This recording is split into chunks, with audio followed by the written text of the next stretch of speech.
Alright. We're finally back at it. Oh my god, I finally recovered from the flu, so we're good to go. So yeah. Anyway, what the... Why is it not capturing the game?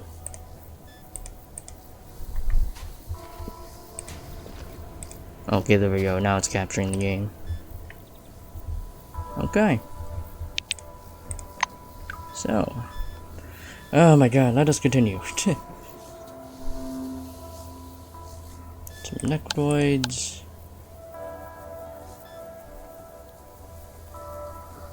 The Maelstrom Research Center.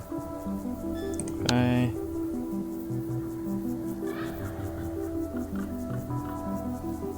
Relic on the Icebreaker. Phalanx Warehouse. Todor's confident. Sheelite Fiber. Junktown, okay. So, yeah, we'll hard focus on these side quests. And I think, did I have explored the entire area? Oh no, I haven't done the prison yet. Oh. Ingeborg, Eleanor's daughter. Well, hello there. A tall, broad-shouldered, white-haired Valkyrie snaps you a laconic salute. Ingeborg and Ina's daughter. Carmine hides voluntary militia. Any problems? No? Fine then. She covers her mouth and coughs into a wide palm. Sorry. Lost my voice. Was arguing with a friend about people applying for citizenship until late night. In my opinion, qualified selection and a strict probation period is required. But everyone should have the right to apply, and this fidget... Ingeborg smiles slightly. Goodbye.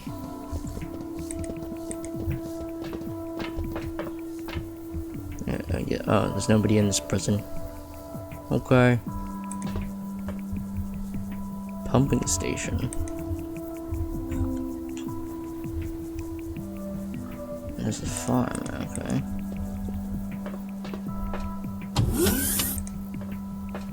Gordon Newman. A tall, unshapely guy with a cigarette in his teeth reluctantly looks up from his kairos. He looks as if he's having a hard time understanding where he is and what is going on. I'm listening. Gordon Newman. Red Spaceship Software. Not red as in Soviet, just red like Carmine. Carmites, get it? Nah, you don't. His face falls. His face falls, and he distractedly puts his kairos away in his pocket. Sliding his glasses up to his nose, he gently shakes your hand. Can I help you? See you later. No, there's nothing, okay. Distiller control, I don't want to fiddle with that.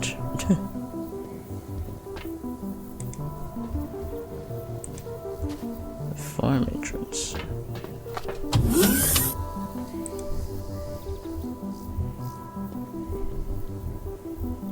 So these are all just farms stuff.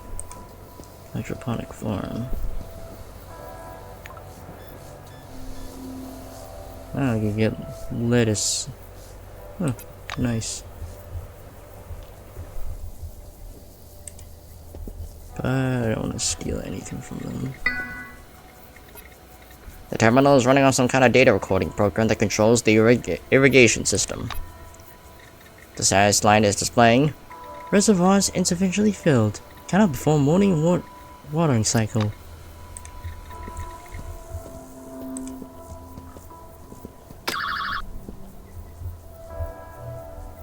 Is there anything useful in here? Not really. Okay.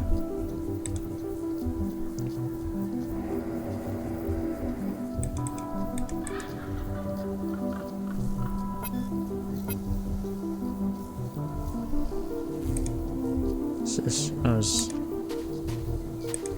Barliman Butterbur. a small, energetic old man with Barliman Butterbur patched on his sleeve is hustling about with a box of herbs. He goes from fingering leaves to fumbling through the roots. Just awful. Blight in the raw. I wonder if there'll be enough supplies this season. When you walk up, he startles nervously and sticks the cause of his worries under your nose. It looks like daikon root, but with larger, more developed leaves. I'm all ears. Oh no, what a nuisance! Atlas turned out bad. Quit goggling like that. That's our biggest crop. Oh right, you're not a local. Barliman waves his hands and sighs. I'll let you in on a secret. It's all about the water shortage. They're hoarding water. The crops don't get enough. What a disaster. Poke the room with one finger and move Good away. luck. Sounds like a quest, but doesn't seem like I can help with that. Okay.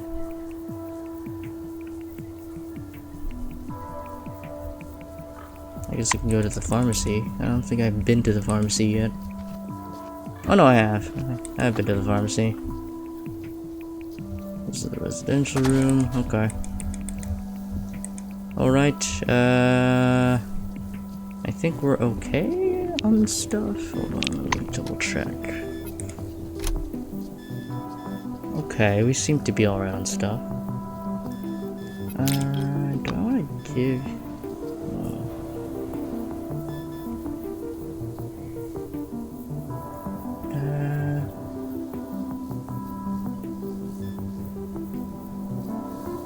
I could give Yoko a grenade launcher. I don't think... No, we don't have that many grenades, so... I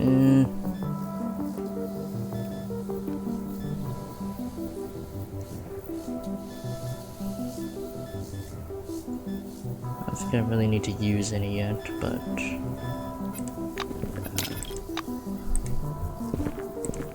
Alright. We go by vehicle, obviously. I don't know why we go walking. Okay, there's the Maelstrom Observation Camp. Flashman's March. Okay. Well, let's try traveling to the Archman's March.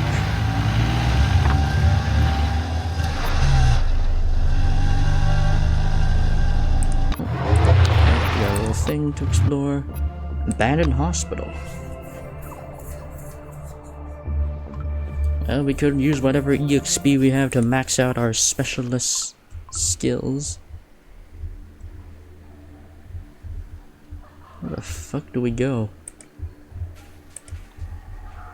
Oh, I see.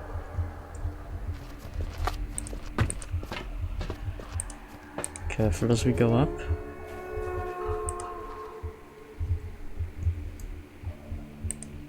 What happened here? It's just an old hospital.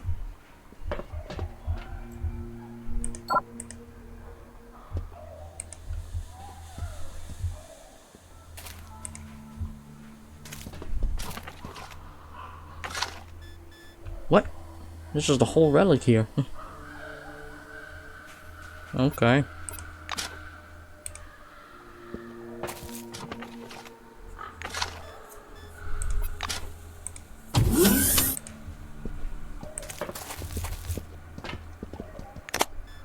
Nothing in here.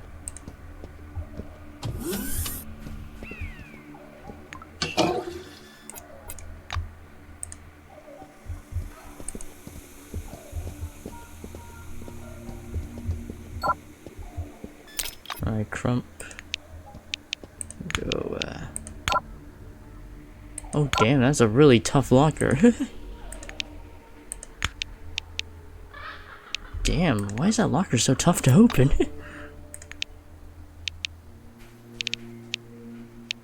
Jeez, that's a lot of muscle just to open that one locker. Okay. Damn, Crump can't even open these. Damn, what the hell? I think we sold all our performance enhancing drugs, so I don't think we're gonna be able to do anything about that. Oh man, we need more Energon. I should have bought more.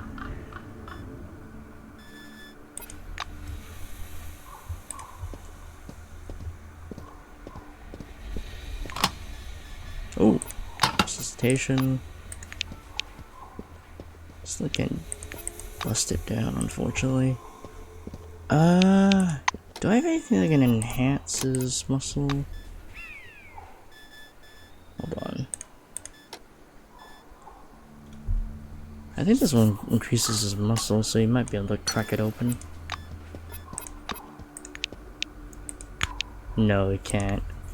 Damn.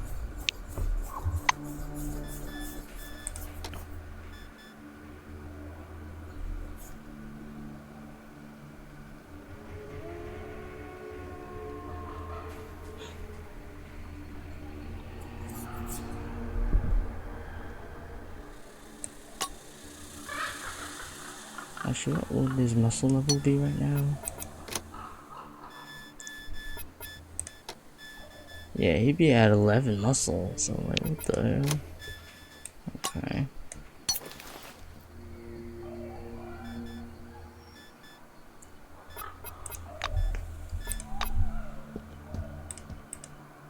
Damn, these containers are hard to open.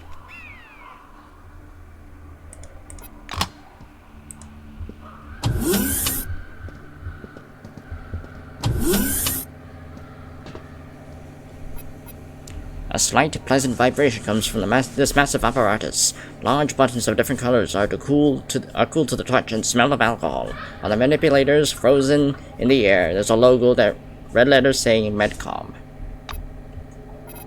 Okay, now I still need stuff.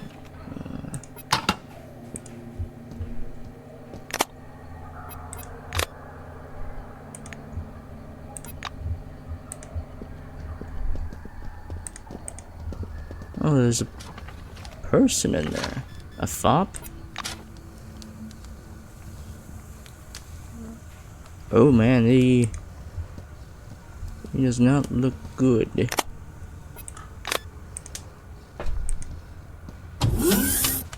Hello, meatball.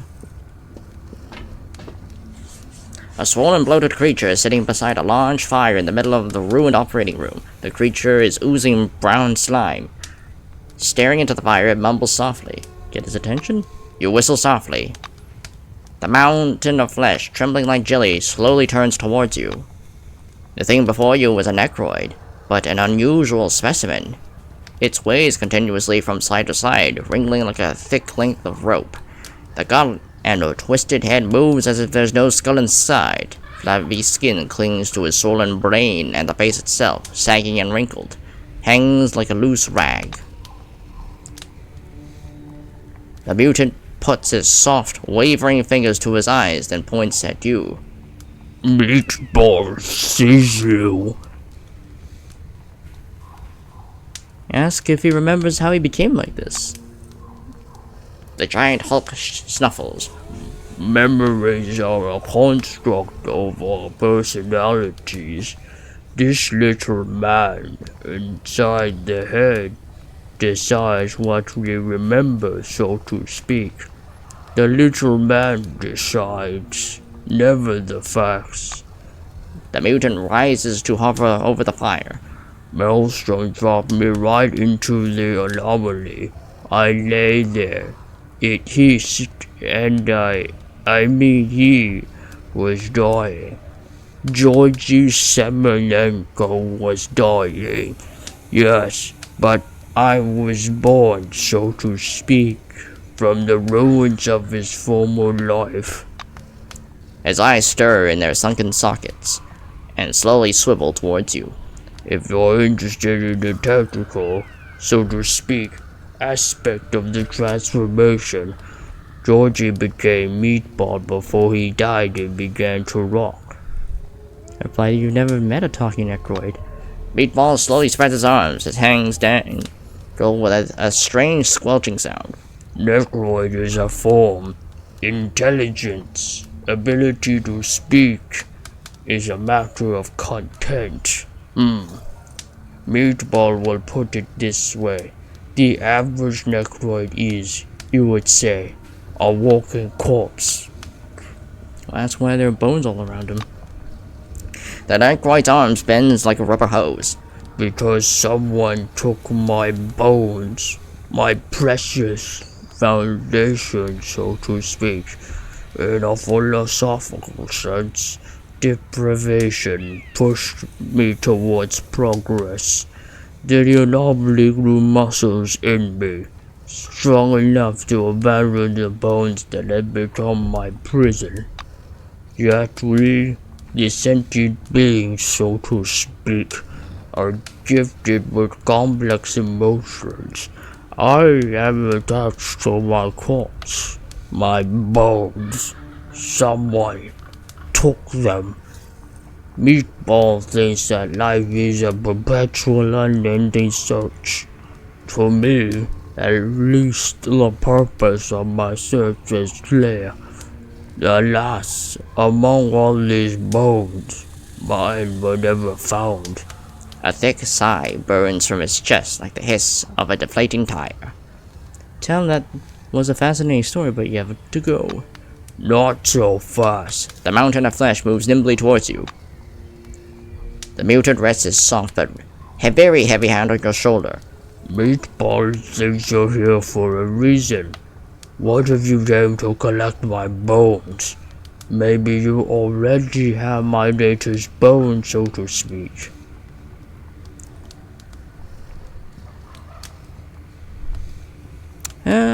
I'll take one of the science of medicine object.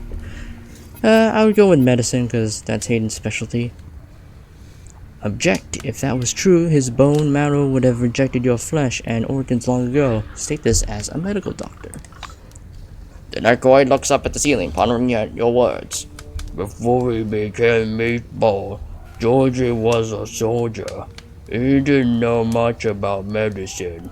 I suppose your words can be trusted. After a brief reflection, Meatball nods. Being an advocate of reason, I am not, so to speak, at liberty to ignore your arguments. You may go, but if you ever want to visit, feel free to stop by. Bye.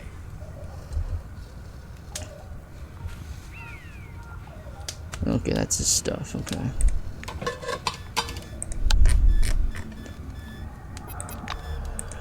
Hello again.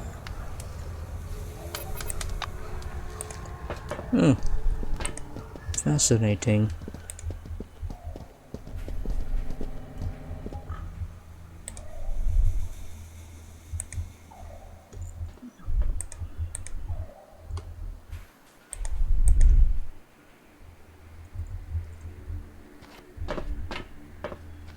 Just met a talking Necroid.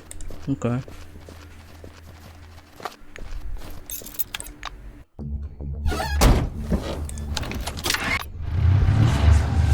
Go to the punchman's mark that we got a while ago.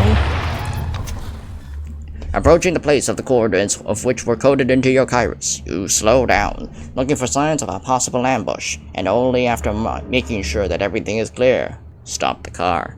Coming out of the car, you look around again. Sand, rocks, and thorny bushes. An absolutely ordinary, inconspicuous wasteland. You arrive at the point marked on your map. This is definitely the location. Even the landmarks referenced in the attached comment match. The place itself is out of the way, good for hiding something valuable. A bit of gravel has been scattered, as if on purpose, over a suspicious depression in the shadow of a rock. Looks like you found what you were looking for. Spit on your hands and fetch a shovel. A lot of gravel is indeed mixed with the sand. When you're about 10 inches in, the shovel clanks against some sharp metal debris. A precaution against tumbling animals or curious humans. However you achieve your goal, the shovel gives a muffled knock, and after a bit more digging, you haul out an ammunition box. Though, judging from the soft rattle when you shift the crate, it's not ammunition inside. You carefully raise the lid. There it is, a small relic. It is yours now.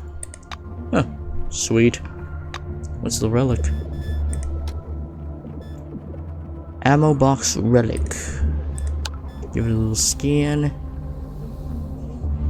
Minus... Oh, it's a flask. Minus 6 thirst per hour. Oh, okay, that's... contains a liquid consisting of 99.9% pure drinking water. Cannot be opened. Subjects in this relic's proximity restore their water electrolyte balance at regular intervals via an unknown mechanism. Oh, okay. Oh, sweet. I can just keep myself quenched, I guess.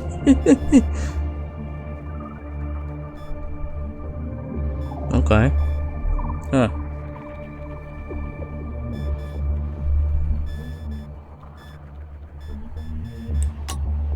I guess I could just put that on while... Yeah, I just put that on while I move throughout the wasteland, which is pretty funny. Okay.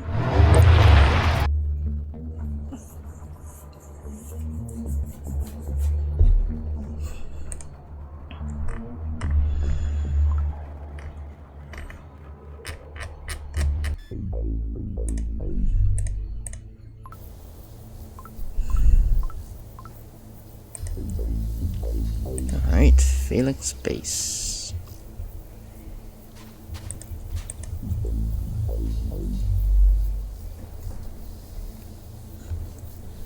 I don't have heavy duty driving.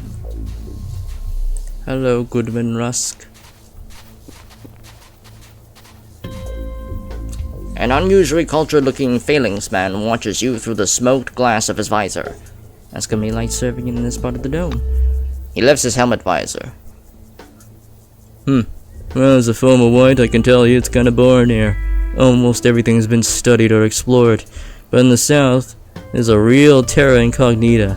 My sister was down there. She told me about unprecedented anomalies, machines of the forefathers, and other astonishing things. If you ever send an expedition to the south, I would definitely sign up. It was nice chatting. This old man was a pretty good gang. So it seems. Richard Schmidt. Hello. Come on, don't be shy. The Phalanx soldier gives you a broad smile, exposing his gold teeth. Oh, visitors to our base. Feel free to come and go as you please. We'll do you no harm. We're no bandits. Whatever they might say. We're armed entrepreneurs. Yes, sir. Bye-bye. Okay. Phalanx warehouse. Okay, so that's where they are. That's where the relic is. Forefathers puzzle.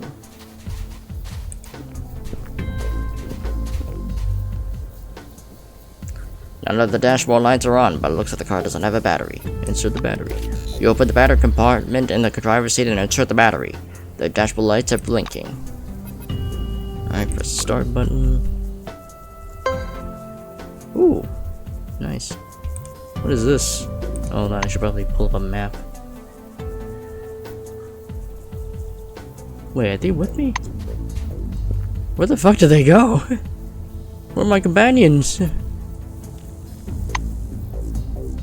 Oh, they. Okay, that's a bit weird. What is this place? Oh, it's okay. Come in here. They didn't come with me. Okay. Come on. A tall guy in Phalanx armor looks down at you curiously. Ask him what he's doing here. Scouting. Well, if you can call it that. For instance, I visited Carmine Heights recently. Went to go to a bar, sat there, sipping a beer, and listened to people talk. You can believe Zemeckis pay good money for that kind of work. He values all information. Accurate information, I mean. So why not join us? You'll like it. He seems a sincere and kind-hearted sort. Okay, what's in here? Oh, it's just someone's house. Okay, it's just someone's house. Okay. Caravan company.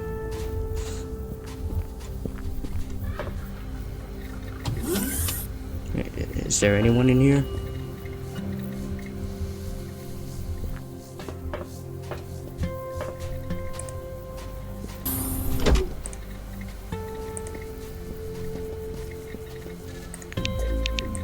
I'll just hack.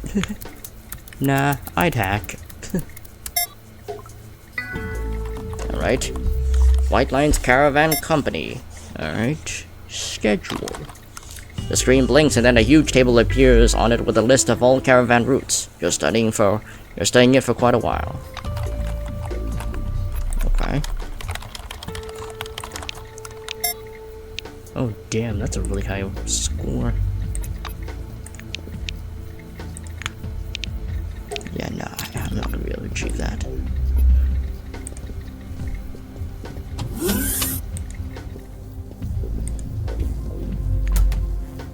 Ooh. Oh damn, this is this is way better than my armor.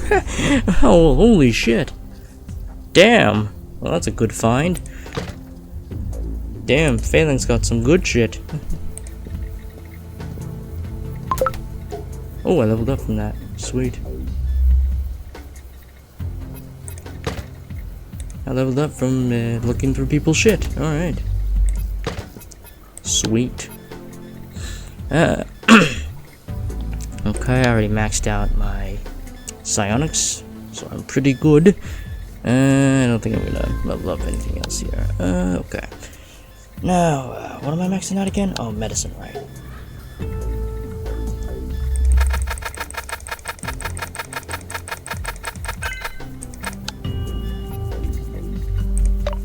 Alright. Alright. I can decrease the cost of stimulant consumption. Oh yeah, that's like action points. Obsessive care. -5 with all my companions, but yeah. Oh, maximum health increase and companion fortitude. Sweet.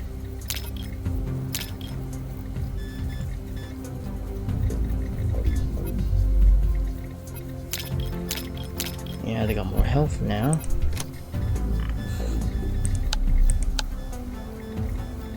Your important importunity and impotence during medical examinations doesn't make you good in the eyes of your companion. Oh yikes, he nearly died under my command. Oh yikes, okay.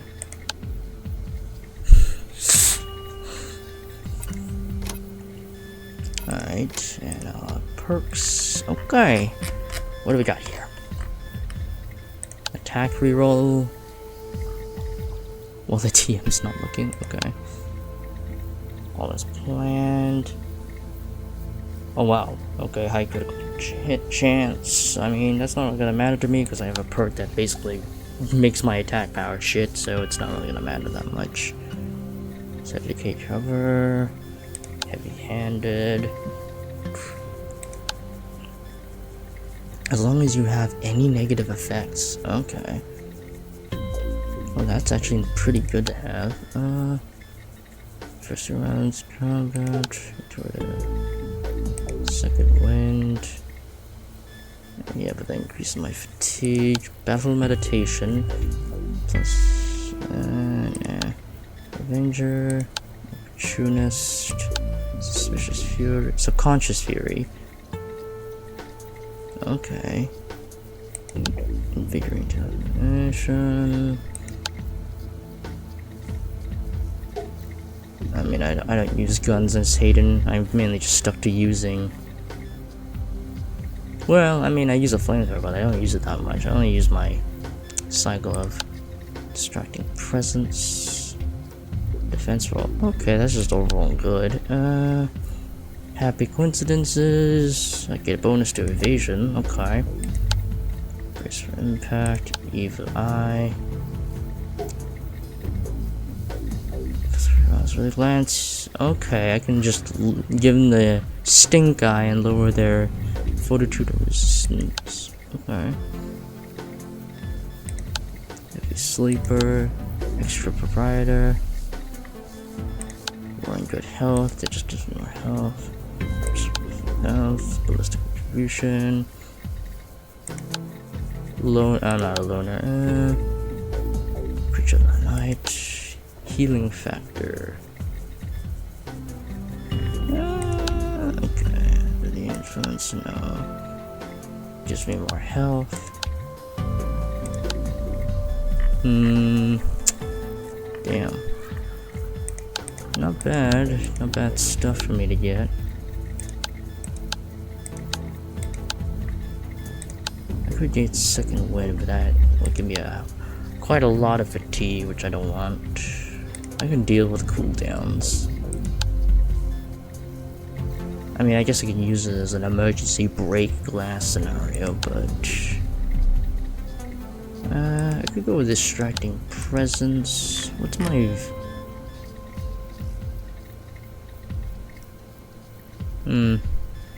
I have high fortune, so I can... I can do some stuff with that. My presence disorients enemies, okay. So if they do get close to me, I can just blast them. That might be good.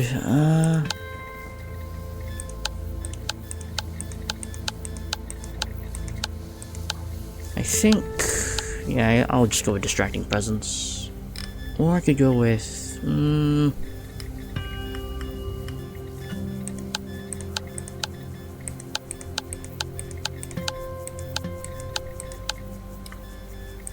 happy coincidences.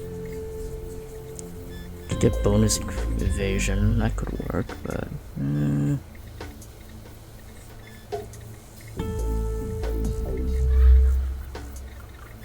I'll go with... I'll go with distracting presence, I guess. There we go. There we go. Now about the armor. That's just overall better than literally anything I got.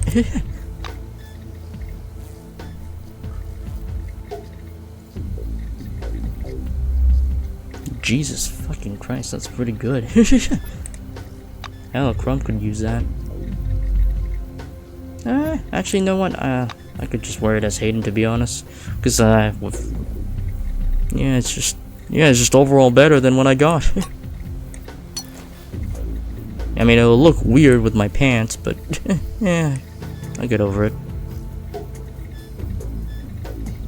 Yeah, I could just sell that shit later.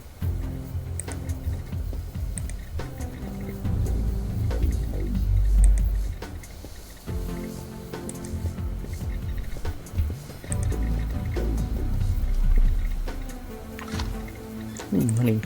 Yeah, there's my fortune. Oh. Caravan service computer password. Oh, they just hid that shit in a flower pot.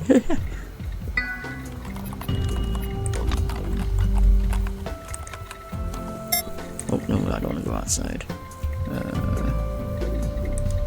Craft something. Okay.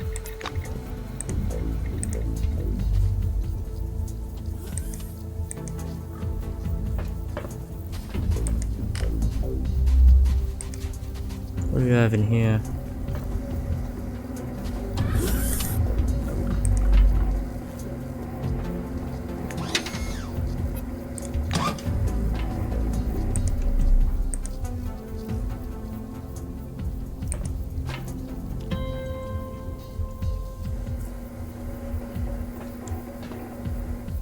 Just some houses here.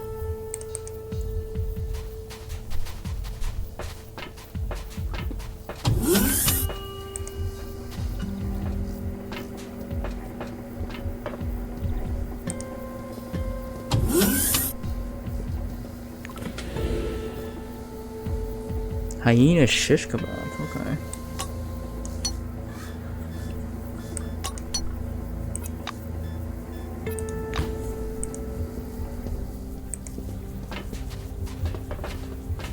Actually, I could try to cook something.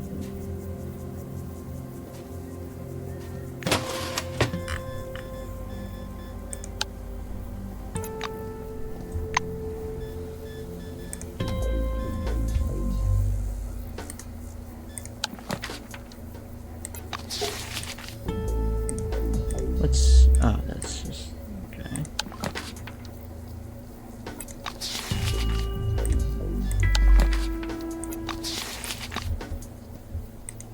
Okay.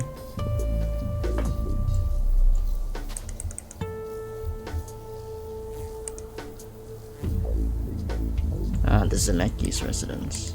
Ruby Jaw. This toned black-eyed girl in a Phalanx uniform barely reaches your shoulder. On her badge you can see the name Ruby Zhao.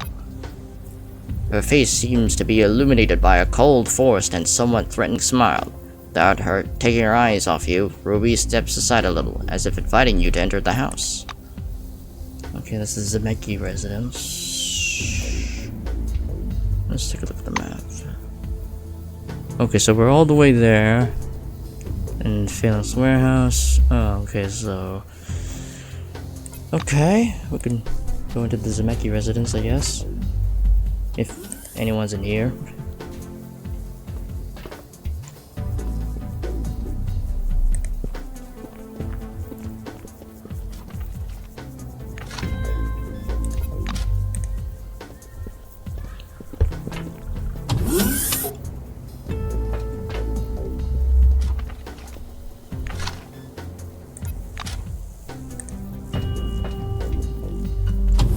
Matvey Andreevich. G'day. A tall man with a lush hairstyle and light as if sun-bleached eyes holds out his hands to you. Andreevich Matvey. I'm calling Comrade Zemekis, watching over the house. I know who you are, comrade. Hieronymus has ordered to allow you to see him at any time. But first, may I offer you some refreshing drinks? He passes his hand in the air, pointing towards the refrigerator standing to the side. Yeah, say refreshing drinks would be good. Like a magician, Zemeki's assistant takes a can of cold soda from nowhere and hands it to you. Oh, that's really nice. Is there anything else, comrade? He smiles. Clarify, is he a butler? Andreevich addresses the question with an unexpected seriousness. An attempt at a joke, I suppose. My tasks are similar to the duties of a butler, but much broader. I guard, keep the residence clean, make up the menu, take phone calls. I prefer the term right hand. Would that suit you, comrade? Matvey leans slightly over to you. Say that the guard at the entrance is pretty strange. The phalangist gives you a long, understanding look. Ruby, did she smile at you? If she did, she was thinking of ways to kill you, and she found them interesting. Matvey lowers his voice. No, really, Comrade Zhao seems strange and funny, and then you accidentally find out that she killed 27 people. Later. Huh, well, what do you know? Don't mind me, I'm just gonna look through your flower pots. Yeah, it's my high fortune that gives me a chance of getting $5. Just like that. I don't know why people are just stuffing $5 into flower pots, but hey, free money.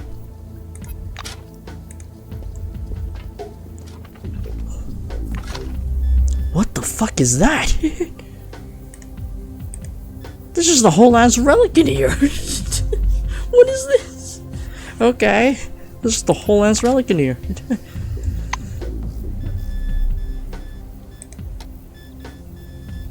Okay, it's a Panacea relic. What the hell? Okay. I need more relic slots. Alright.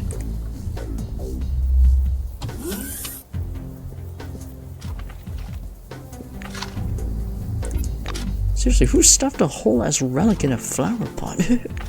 Well, luck, I guess.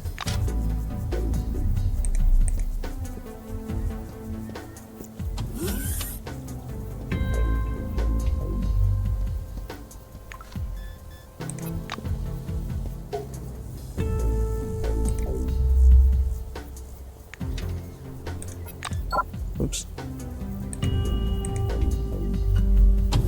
Tape recorder. Alright.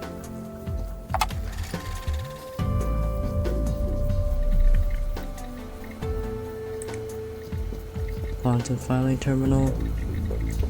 Main menu. Issue user page. Welcome to the Cronus Quantum Filing Terminal. Using this terminal, you can change your personal data. Attention! The technology's existence is top secret. Disclosure of information about it leads to appropriate sanctions. I could just hack the terminal and change personal data for free.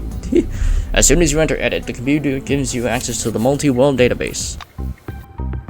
What the fuck is this? Oh.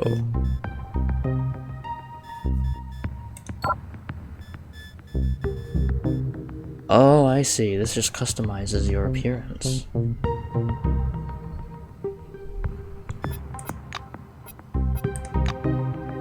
Oh.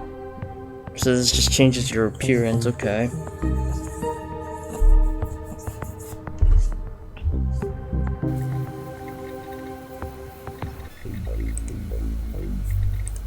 Okay, I was not expecting that.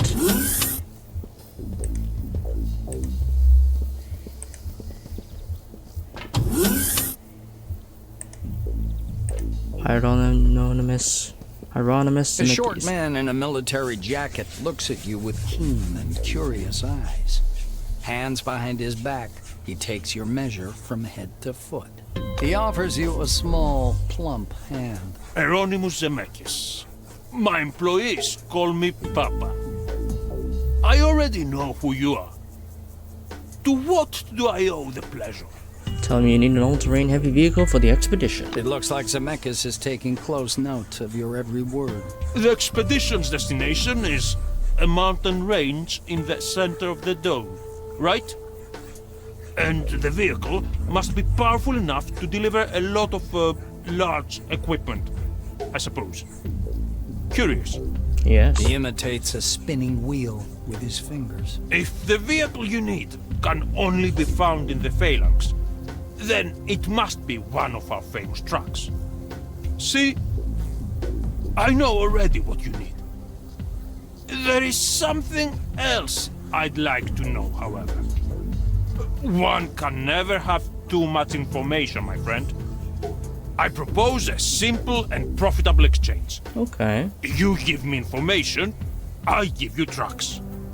What do you say? Ask him what kind of information he's talking about. Hieronymus sips at his tea. The information can be characterized as the general situation. The one who possesses it doesn't even find it valuable. But I do. So?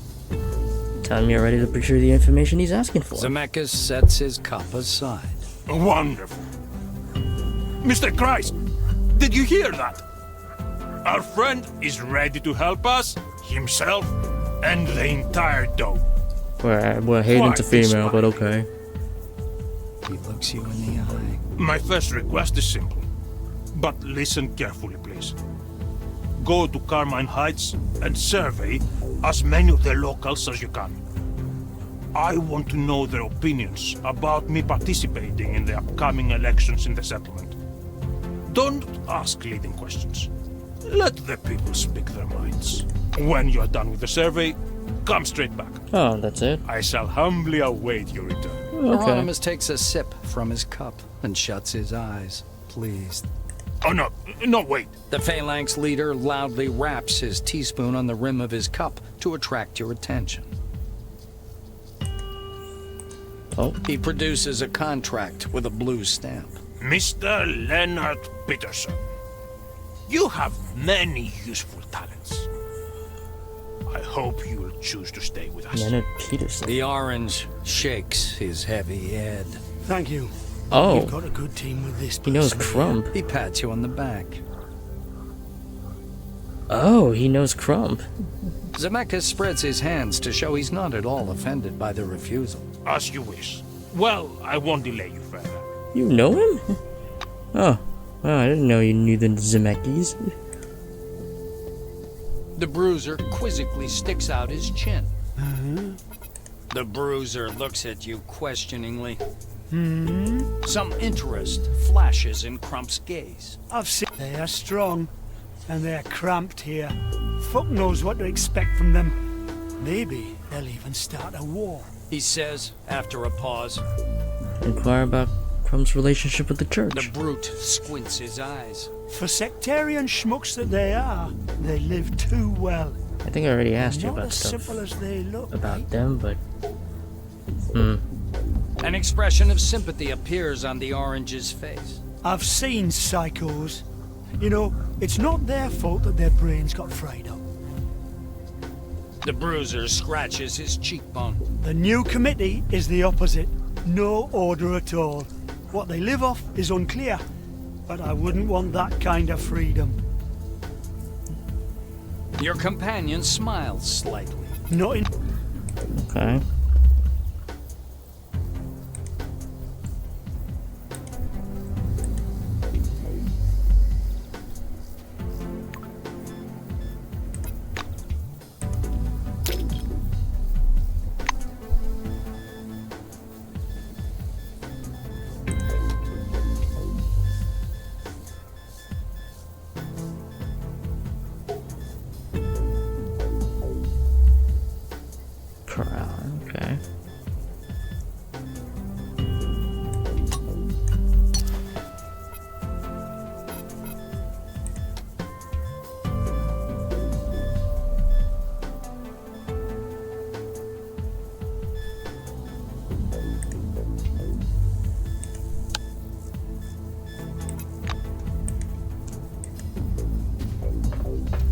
Okay.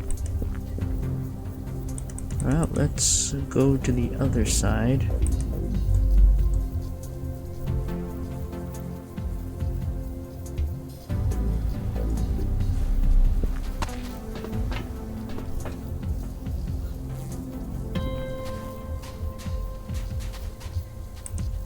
Now, what's this forefathers puzzle?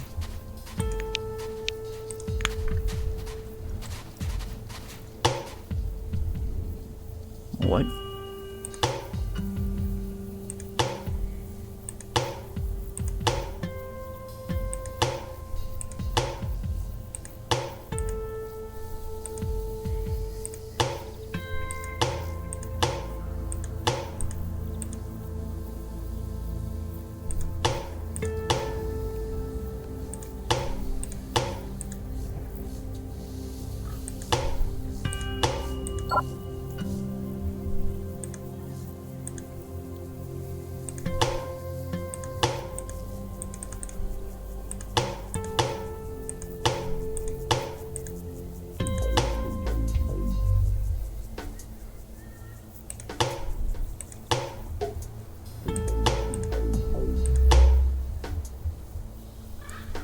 What am I supposed to do here?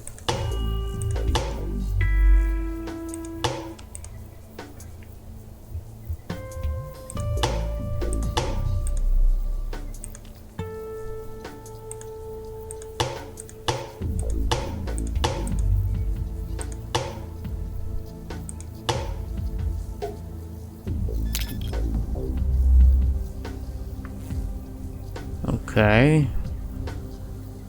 That's an unusual puzzle.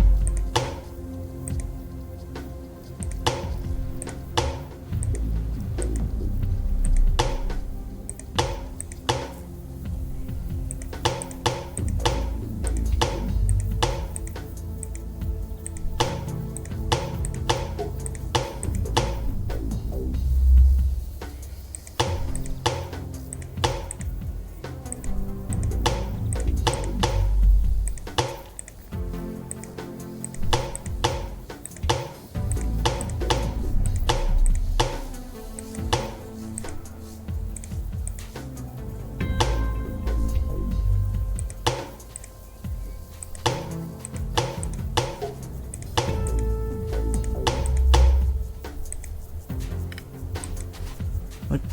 Oh, there's a huge dead rat here. I got ran over.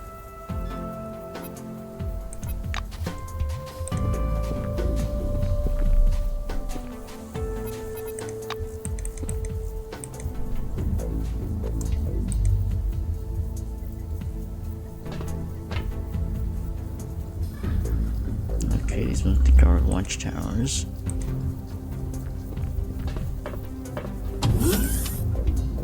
Oh, Rufus Blanco. Good day to you.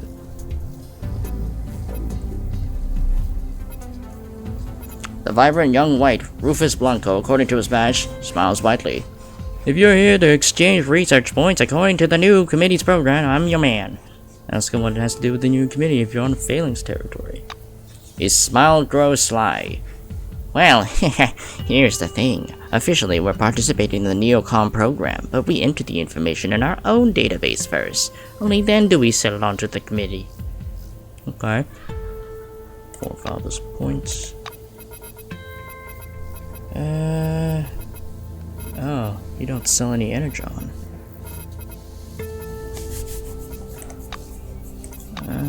Oh, you don't sell any energon, okay. Have a good one.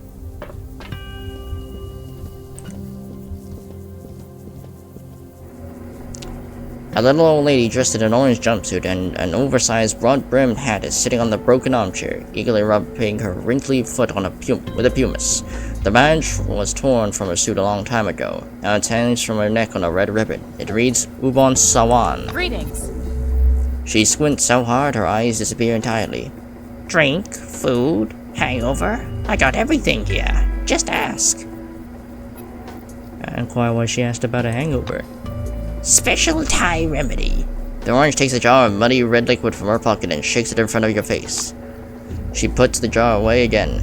They tell me it doesn't help, but what do they know?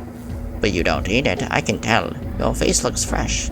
So what'll be? Drink? Food? Alright.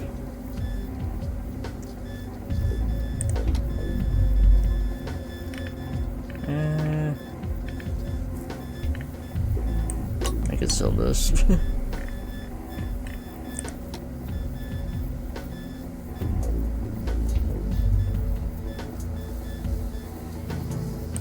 I don't really need these candies.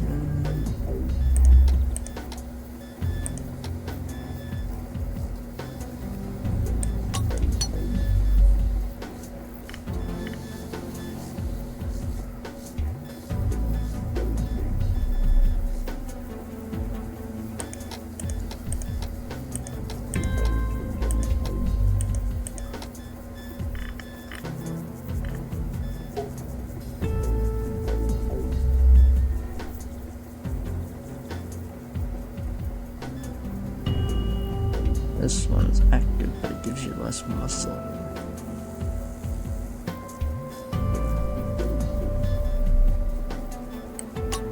I can sell that, I guess. I don't really need it.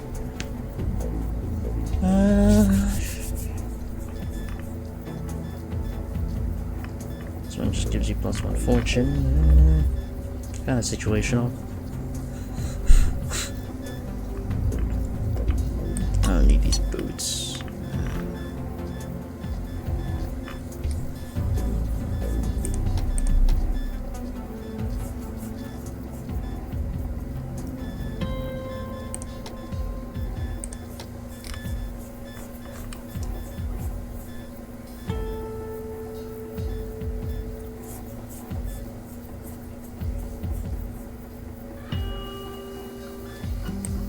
I don't need that.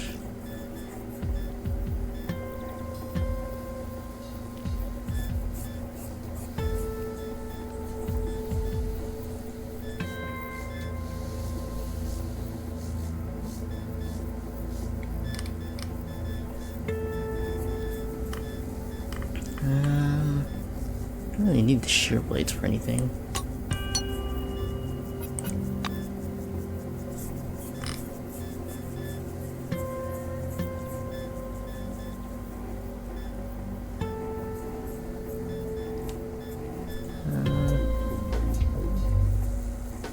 I don't really need relic dust for anything either.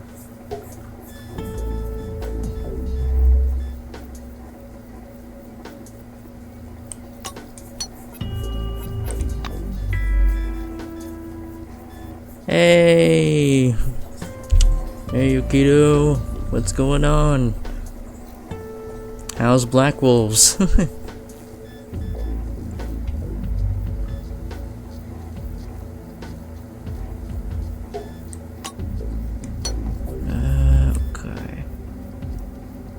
1-7. Dead? Oh boy.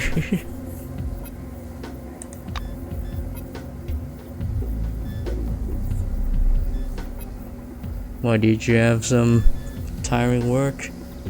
Well, you're dead. Yep.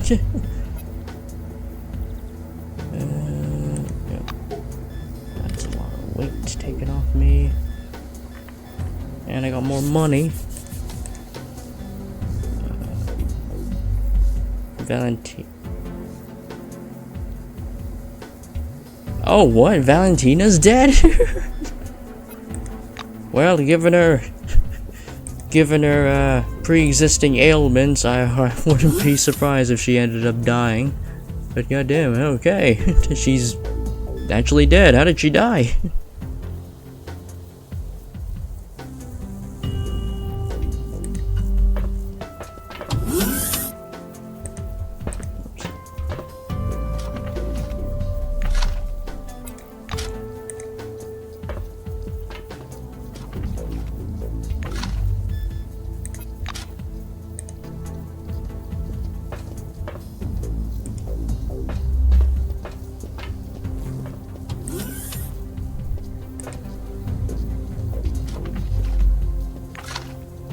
What the fuck?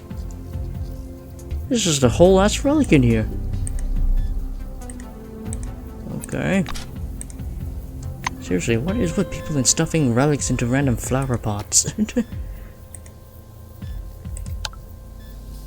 what do we got here? Psychic resistance increased, but also lowered normal resistance, mundane resistance. Okay.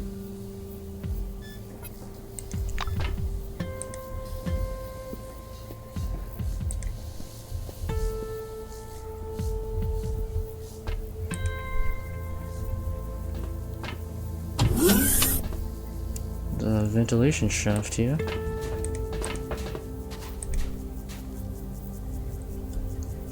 Where are we? Oh, it's just... okay. Bullshit, but without voicing some of my more annoying opinion, I was basically fucked because I was hit with a lethal dose of shit, which caused my spiritual power to be like, fuck you, and I practically exploded in ice and fire. What?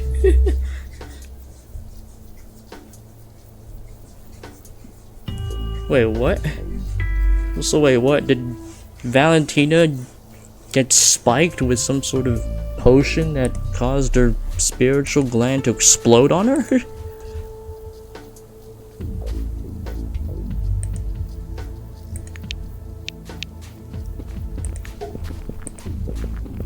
Oh, there's a blue car.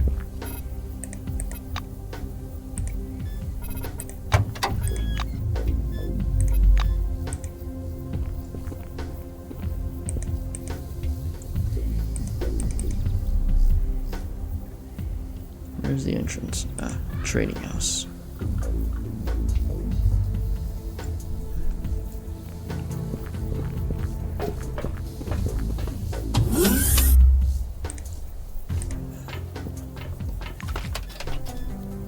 Okay, there's a wrench.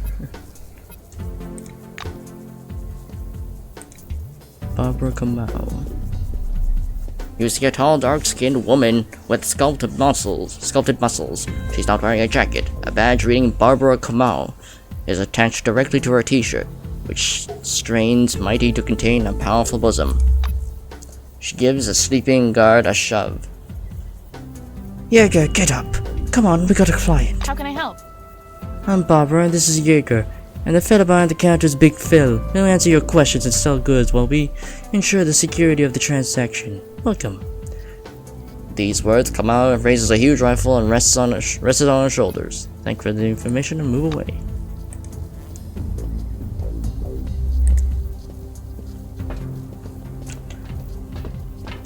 A sweaty man with a long mustache is dabbing his forehead and neck with a handkerchief. As you approach, he blows his nose long and hard into the same rag. I'm listening. Hey, I'm Big Phil. I sell all kinds of crap. Want some? This bit of conversation already leaves him short of breath. Ask him how trade is these days. Phil shrugs his sloping shoulders and pats his face with a handkerchief again. Well, so. Goes alright. Going alright.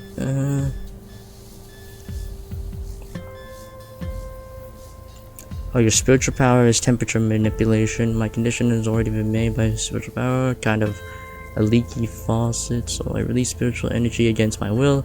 That may be previously said, let's patch this boo-boo with a band-aid. And I got hit with a metal dose of dark energy?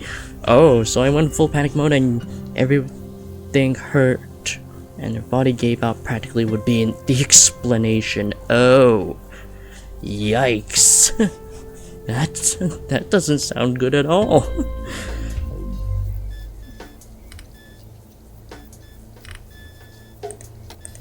Jeez.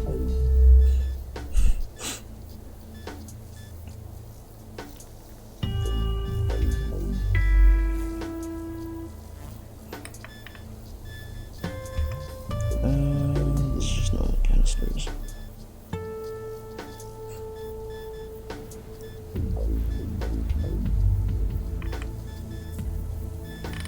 Okay, so you just sell parts. Crafting stuff, okay. Man, I really need to drop my encumbrance. What's taking up most of my encumbrance right now? Might be my armor pieces. Oh yeah.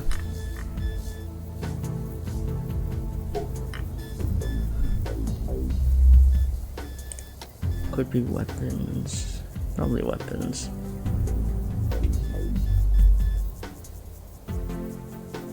There's like 30 to 45 minutes when I'm RPing like I'm fucking tweaking. This was before I knew I was gonna die. Still mad. He didn't tell me or give me a death roll and treat it more like a scripted death. Oh. Oh. Yikes.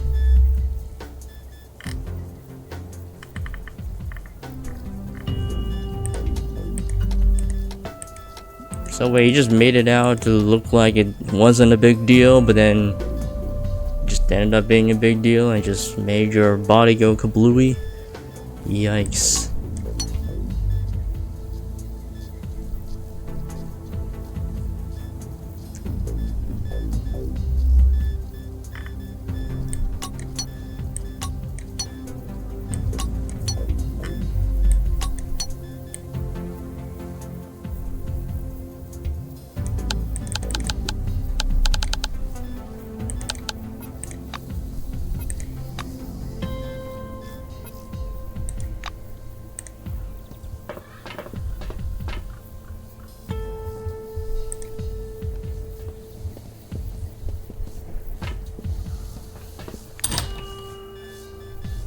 He told me on the mission if I get hit again on a death roll, although I didn't.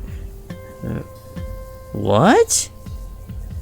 So you didn't get hit, but then you still got the death roll anyway? What the fuck? That's weird. What the hell? Also, what is this? Oh damn, that's a powerful melee weapon, but none of us specialize in melee, so oh well. Damn. A homemade club, holy shit. I mean, I don't think Crumb can use that. I don't know if I gunsmithing. Okay.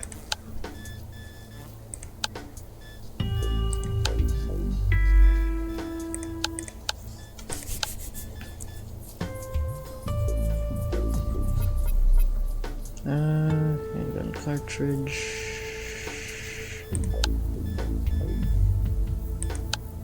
Yeah, I think I can give that to Yoko. Because I plan on retiring her for a while, so I assume he wanted a death instead. But it still makes me mad because I could have gotten back to her other. Oh, I see. You just wanted to more or less put her character on ice and just play on a different character, but because, well, she's dead. Ooh, not to mention I told people I hate scripted death. Yikes. So you just wanted to put her on ice and just play a different character until you felt more comfortable getting back to her. But because that happened, ooh, that's not good.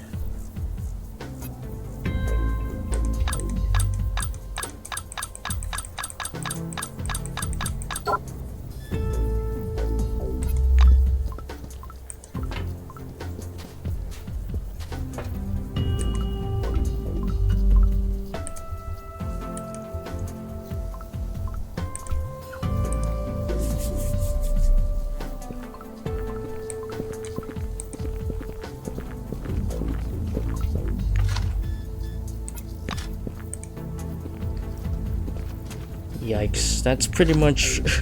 Oh, what the... Crumb's relic? What? I'm just finding all these random relics. Okay, yoink. Man, what is with people and stuffing relics into flower pots? So wait, people... Well, I mean... It also made me mad because once he told me that he wanted to do it one way. I said, I know, let me kill Lieutenant who caused this. Will be captured. If I'm gonna die, let me kill him too. He said no, they're important to the... Oh. Jeez. That's harsh. That's harsh that he just gave her a sudden death, nothing redeeming about it. PCs are meant to change the story, yeah. I agree. They're the main character. They're collectively the main characters of the roleplay. So that's... yeah, because that just doesn't sound like the PCs have a choice at all. It's all linear.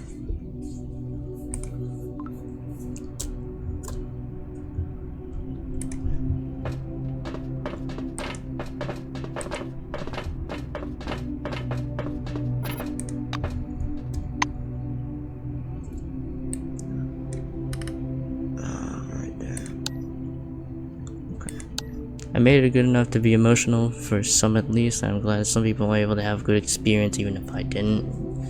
I mean, still, like, yeah, sure you're dropping the character, but at the same time, if you at least give the person a chance to give them like a satisfying ending or a satisfying way to put them on hold before considering anything like that. Like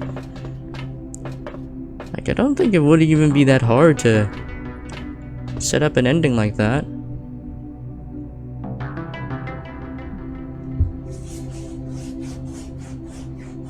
Actually, yeah, now that I think about it, it's kind of weird because when I left Black Wolves because of my job, because of my new job, yeah, Jason basically made it out to be that Hayden can come back at any time whenever I'm free.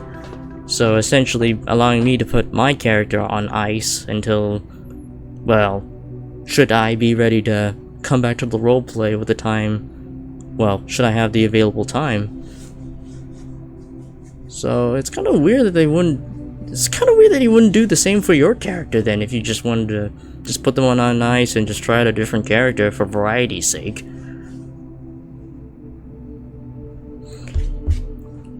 So it's kind of weird that they just did that with Valentina all of a sudden. I'm all ears. The warehouse worker gestures for you to stop. If you're here to join the Phalanx, remember this. Drunkards, thieves, and drones don't last long here. Storage elevator. Cowdy Mabine. The swarthy guard nods towards a huge truck parked nearby. One heck of a ride, eh? There's only a few of these big rigs under the dome. You can look, but no touching.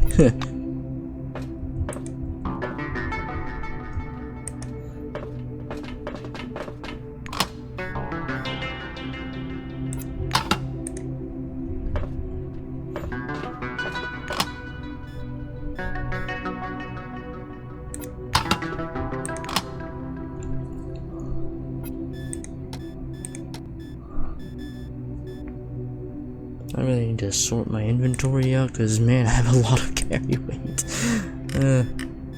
I guess you could say I kind of have a hoarding problem. Well, I just don't like scripted deaths. I said I enjoy death rolls, and I think deaths are good that way. I just hate it when it's made into, yeah, no rolls, not even level 3, only level 2, you know, yeah. Just breaking the rules of your own system like that, yeah, that usually does not sit well.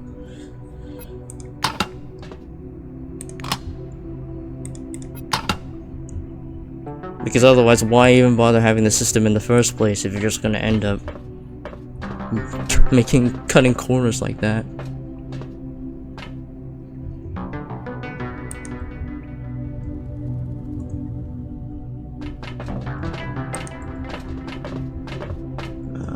What is down here? What's an elevator? Okay. What? Door to the dome. Okay, well, I'm going to explore the rest of the area up here.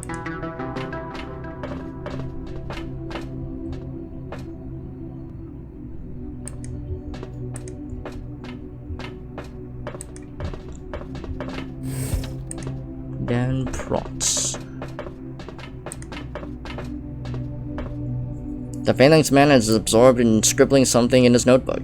He quickly tucks it away as you approach, as if afraid you might see something you shouldn't. Ask him how he likes his job. Your question seems to amuse him. How do I like my job? I can't give you the exact figures, but we're earning enough for the caravaneers and the guards, with some left over for expansion. I reckon that answers your question. Good luck.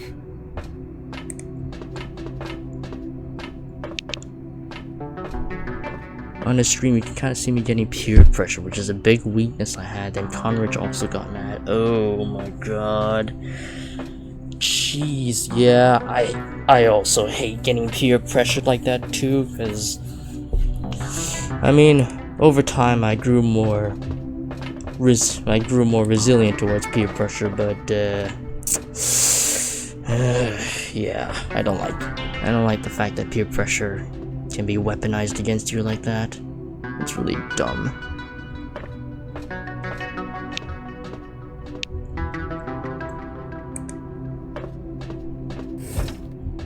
Okay, time to do a little sneaky sneak.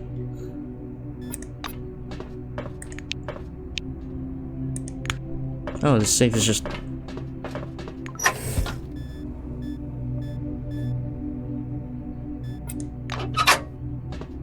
Oh, nothing. Is it safe? Is it safe?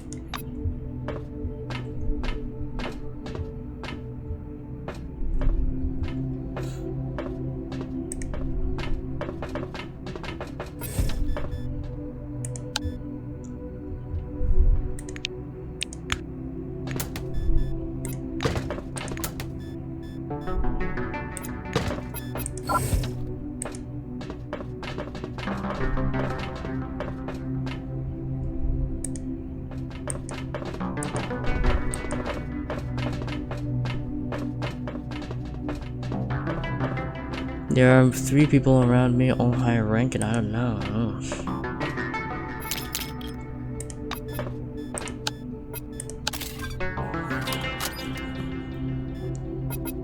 Again, that's still weird.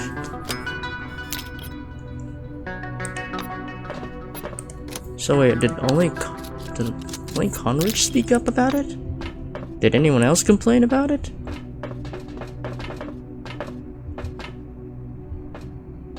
Or is there just no questions asked?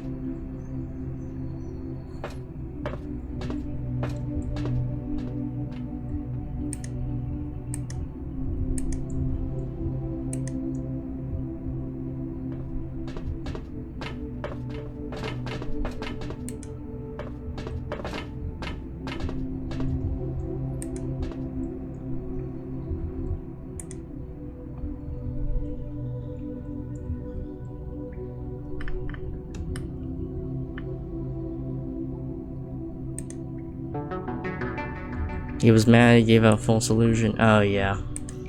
Yeah, that is understandable. It's kind of, yeah, I hate it when stuff is half-assed like that. Like, because what makes a good roleplay is, yeah, like what you said earlier. Player characters, the decisions of player characters that, well, could drastically affect how the flow of the story could go. An oddly mannered fellow with a slightly mad gaze bends towards you and speaks in a half-whisper. You know, we got relics of every rarity in our warehouse. Every single class, understand? Even the... He looks around suddenly and bends down again. Even the 4th. He said how there was no head DM present on my death and no spiritual teacher. I mean, well, even then, even with no spiritual teacher, there's still got to be something a medic can do. They could probably just put you under like a form of stasis that prevents your body from just going haywire. And just keeps you knocked out until, well, they have a solution. Because technically your spiritual gland is a biological organ. Biological organs can be put under stasis with the right conditions. Okay. See you later. Do I need to look for again? Trust with people. Icebreaker. Why do I need a transcriptor? I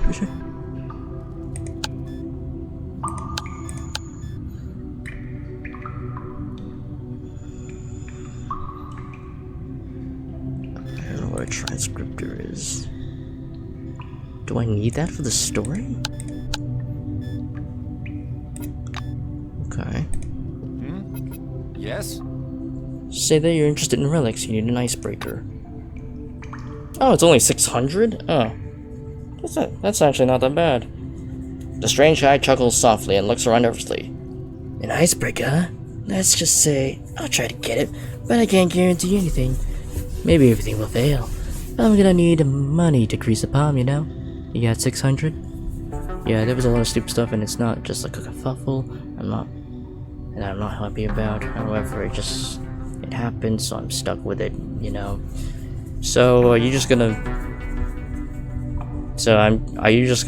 what? Continue with a different character? Or are you just gonna, I don't know, put yourself on ice until you come up with a decision on what to do with the roleplay? Because, well, I mean, I don't know if you intend to stick around for the roleplay after that, or intend to continue with a different character. Give him the money. He quickly hides the bills in his pocket. Wait here, but remember, I gave no promises. The Phalanx just disappears briefly behind the shelving.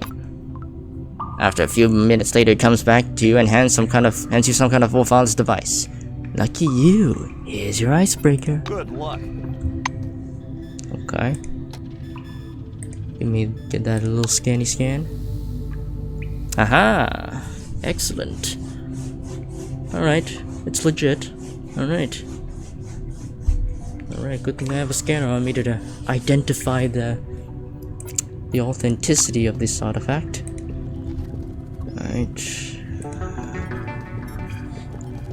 Cause yeah, didn't you say you had like a moth-esque character? Or a beastkin character that's a moth variant or something? Like way earlier, back when I was still in the roleplay?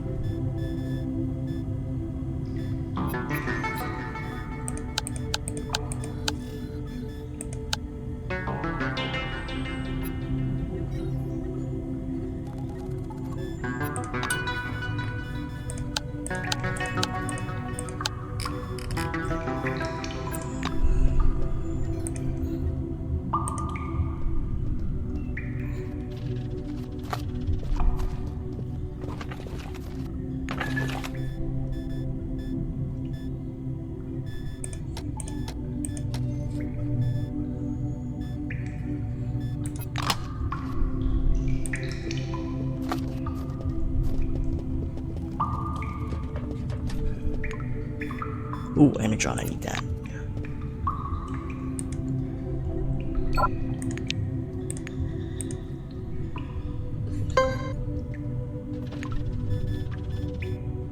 Keep her steady, piloting.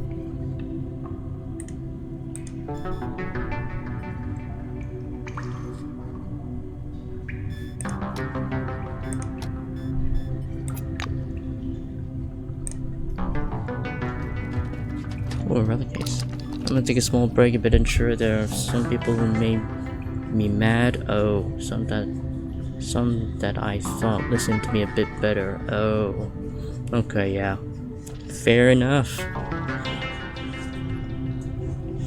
Yeah, I hate it when roleplays can just deliver that kind of treatment to your characters, like it's some sort of scripted death nonsense. It's pretty annoying.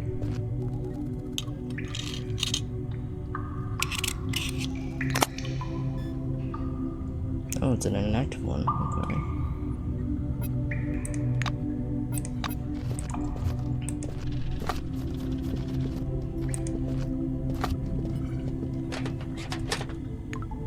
Have you thought of,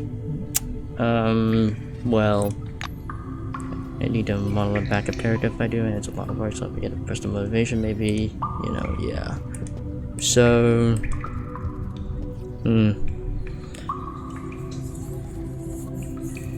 Well... I'm not sure if it even mattered, but have you tried considering putting some feedback? Because I know don't they still have a feedback channel forum on the Discord they can put in? I mean, not that I'm sure that it'll fully go through or even go through at all, but yeah, you could put down a complaint and feedbacks.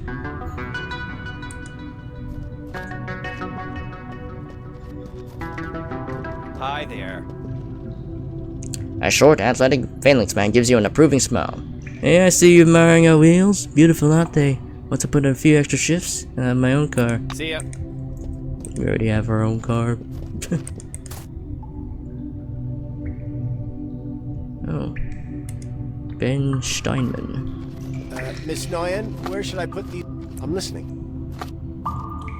A curly guy with a Ben Steinman badge squints nearsightedly as he takes a stock of you. Do you want something? I doubt I can help you. You do better to address to my direct superior, Miss Nguyen. He nods at the woman standing nearby. Ask him to explain how he ended up here. Ah, well. He scratches his head as if slightly chagrined. Ben lowers his voice a bit. I used to work as a deputy warehouse manager at Concord, and there was the incident. The evacuation by the new committee. I took a look at that unholy mess, and well, I started drinking. But Miss Nguyen bailed me out of trouble and suggested we escape. She was having problems out there, too. Yeah, but it's really more trouble than it's worth. I'm gonna just seem like the asshole. Fair enough.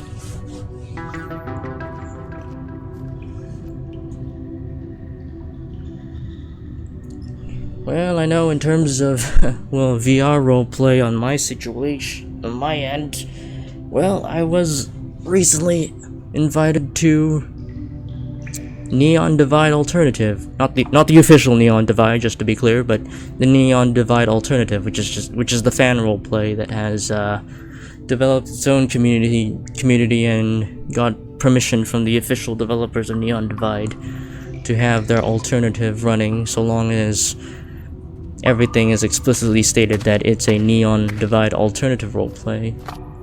And yeah, I got invited by some familiar faces from, well, who were formerly a part of the Black Wolves Rebellion roleplay. I don't think you know any of them because I think you joined in after they left. After the huge incident they had with the staff team of Black Wolves. It's mainly it's kind of, yeah, that's nice. I knew some people that left. Yeah. Oh, okay. Oh yeah, you didn't. Oh yeah, I think, yeah, you did know a few people that left, but yeah. Well, the reason they left is because they had issues with how the roleplay was ran, which, yeah, I mean, you can easily believe their case as of now, given how things were conducted against your favor. Anyway, As if inspired by his own story, he begins tracing his escape route in the air. We were headed for the picnic, but the Phalanxers caught us en route. I thought that was it. That was the end, but they turned out to be normal guys. They asked us who we were and what did we do. After hearing us out, they said they had a vacancy and we would be interested. And now I'm a clerk in the Phalanx warehouse. ask him why he's a clerk now if he was the boss before. Because I was a part of 8 Ball's RP for a bit, so I met people like Zithos and others. Oh, right! Oh, yeah, that is true, yeah. Yeah, okay. Yeah, I know Zithos is in the Neon Divide Alternative server. But I don't... Yeah, I think he occasionally does NPC work for them.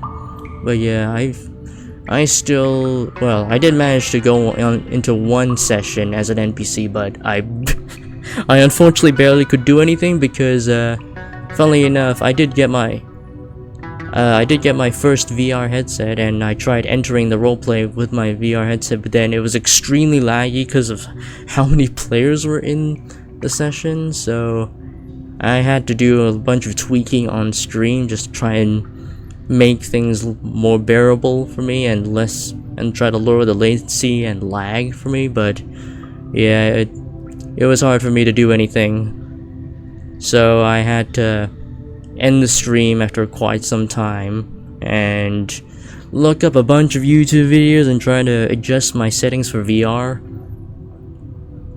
And well, with the modifications, full body runs my computer like a motherfucker.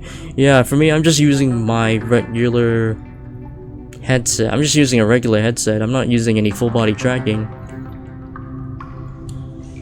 And hopefully, hopefully with the settings I have changed, especially through the NVIDIA control panel, VR chat should be able to run a lot more smoother on my VR headset. If I was playing on desktop, I wouldn't be facing these issues, because apparently when I was researching on how to optimize settings, still that shit plus streaming is something I confirmed when I streamed. Yeah. So wait, what did you do to optimize your VR performance? Did you have to fiddle anything around with the NVIDIA game or the NVIDIA control panel or something for VR chat? Because I know I already adjusted whatever settings I can on VR chat itself, but nothing from the NVIDIA control panel.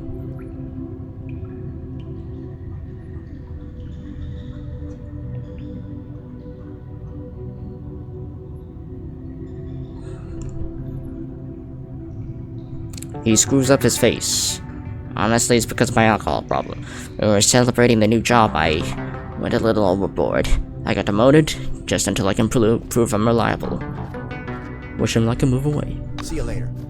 It was a lot of minimizing what's running in the background and then changing VR shit. Oh, okay. Yeah. I had to minimize a lot of my VR chat settings and then made supposed changes towards the NVIDIA control panel when it comes to executing VR chat itself.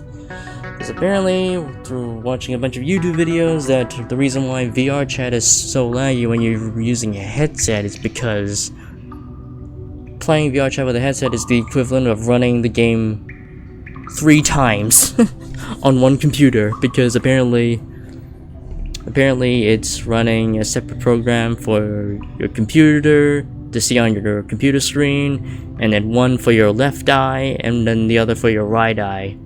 So basically it's running the game 3 times at once.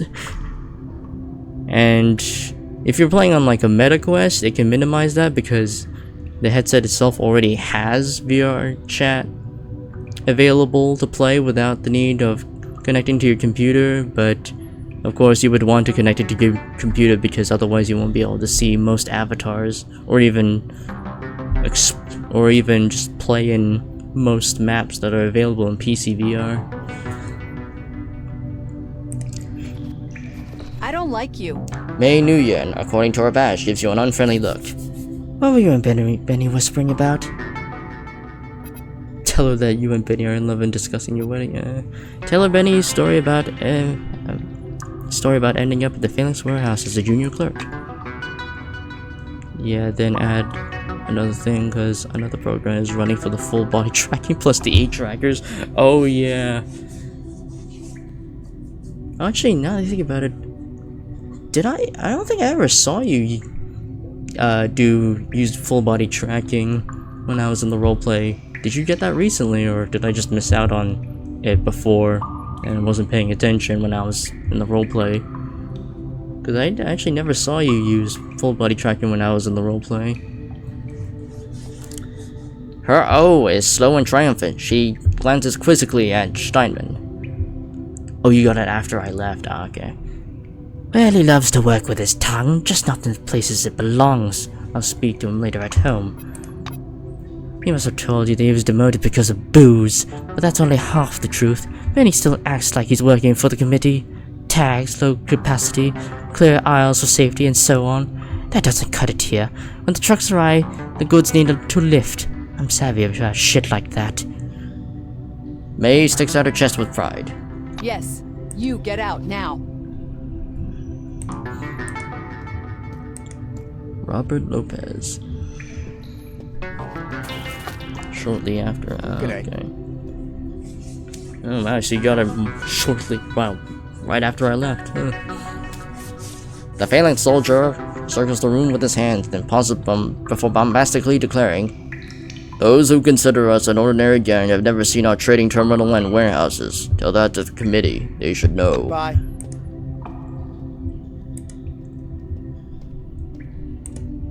Wow, there's a lot of stuff that you could steal from here, but I already got the icebreaker, so I don't need to steal shit.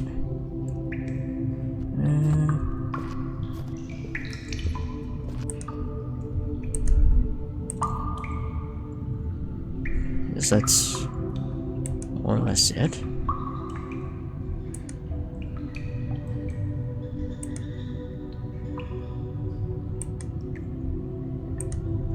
But yeah. Well, right now there's no Neon Divide sessions, well, Neon Divide alternative sessions coming up this week or even the week after, I don't think. Well, actually, no. There's going to be a session next week. It's going to be the beginning of their official Season 4 canon run. Season 4 of the canon run. And, well, they're opening up player slots, but right now I am not eligible to apply for a player character there because, well, I haven't NPC'd long enough. I need to NPC for at least like 3 sessions before I can even be considered eligible to apply for a player slot, which is fair enough considering the large community they have, and they want to make sure that the people who become players actually know what they're doing with the system that has been set. I know that, well, I already know a guy. Yeah, farewell, I hope you get in. Yeah. Because, funnily enough, there's a friend I know in Neon Divide who actually made the Hayden model that I used for Black Wolves. I met one of the people who runs that. Oh yeah, was it Skith? Or was it Burning Snow, or was it someone else? Because if it was Burning Snow, then that's the guy who actually made my Hayden model for Black Wolves, so if I do manage to get a player slot, eventually, then I can ask him to make changes to the model, so that I can I can actually play a reincarnated version of Hayden that's fitted for the system in Neon Divide. And I feel like I could get better development for Hayden in Neon Divide compared to Black Wolves. Especially now that I have a VR headset, so I can actually be more interactive with the stuff I do.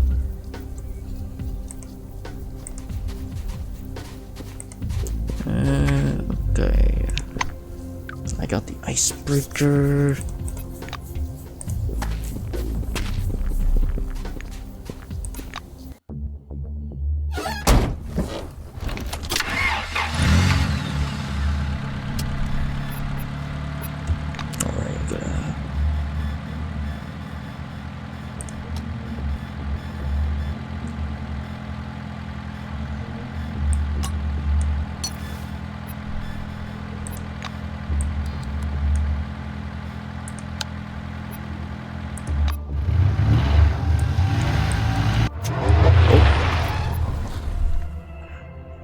Through the dusty windshield, you see a man slowly walking along the road. His appearance is rather unusual. The man is wearing an old-fashioned Cronus uniform that looks surprisingly fresh and new.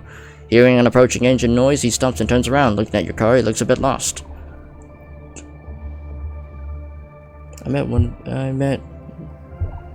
Oh, you met worthless ones in a call. Oh, okay. Yeah, okay, yeah, that is one of the main DMs. Yeah, I haven't properly gotten acquainted with him since, well, I've mainly just spoke to the people I know, because I know Skith, who is one of the DMs, is one of the main DMs of the roleplay. So yeah, I was mainly talking to him about guidelines and stuff.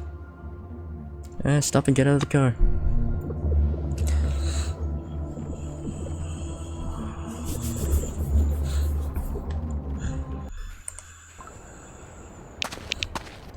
Lonely Travelers Camp.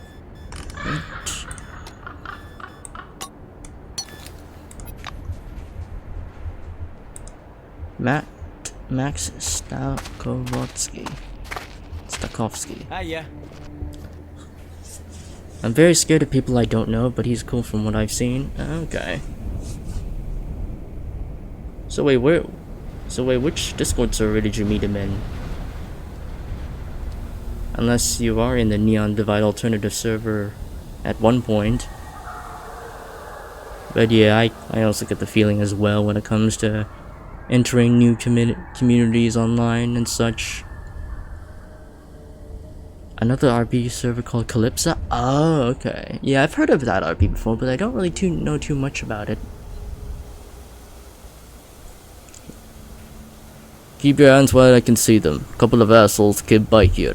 Thought I'd give them what they wanted out of shit terror. Yeah, like hell I would. Though you seem like a decent person. After a little thought, the traveler gives you a high five. I'm, Max Stakovsky. I don't have much to say about myself. I prefer to let other people say stuff about me, or something like that. What devil dragged me on this dome? The desert is where one sees mirages. After all, I keep seeing all kinds of things, and some shit always crawls out of the ground. I don't even know how I got here. Just wham, bam, here I am. He sniffs.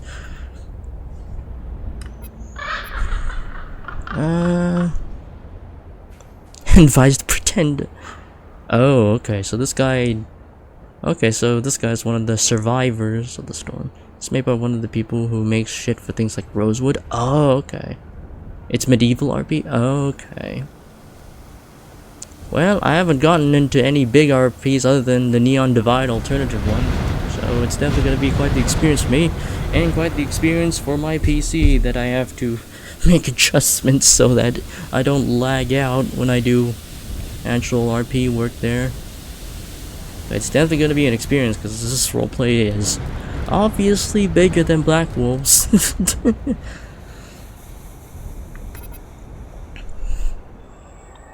I'm not really in anything big either. It's a goal. Yeah.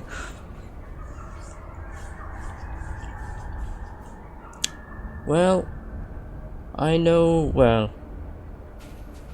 actually, how are things over at Order RP? 'Cause, wait, are you still in Order RP with 8 Ball?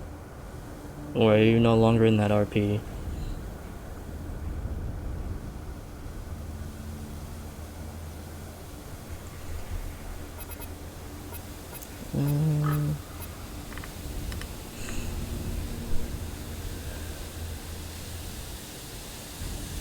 Well, I only in PC there. I haven't been in there for a long. Oh, okay.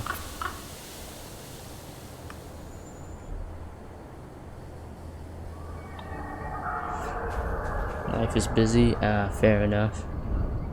I know Neon Divide Alternative has their sessions on Saturdays, which is a Sunday in my time.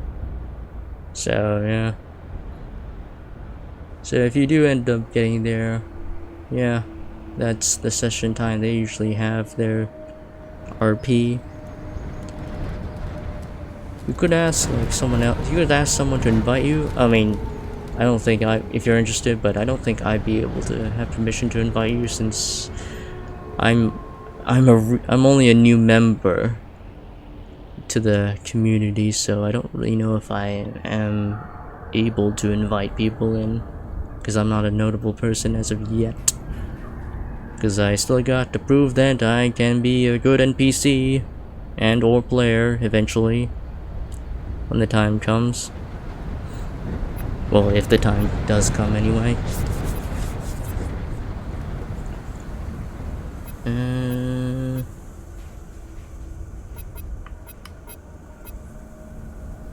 Carmine Heights, it's not bad. And Phalanx isn't that bad either. And there's also the picnic. Well, the picnic could use more people, so... because they're in neutral. Yeah, I think the picnic would be a good place for him to start off in. So explain what happened to the world and advise to join the picnic. Because they're a neutral zone. They're a neutral faction, and they're relatively... neutral. with all the other factions around. Max Stavkovsky ponders your advice. Okay. This means we can't leave the dome. The spires collapsed and we've been left to our own devices. These people from Picnic, they sound alright. I'll probably go see them. This is all damn unexpected for sure. Thanks for your help. Without you, I had been figuring things out for a long time. Happy trails. He waves goodbye and leaves. Yep. Oh, there's a huge container underwater. Oh, not underwater, it's just... Oh, there's nothing in here.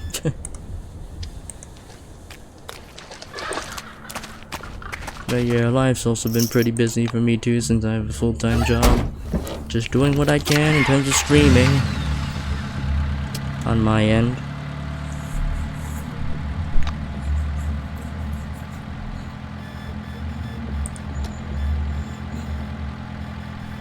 Well, yeah, since I can only stream in the weekend since I work in the weekdays as a lab technician.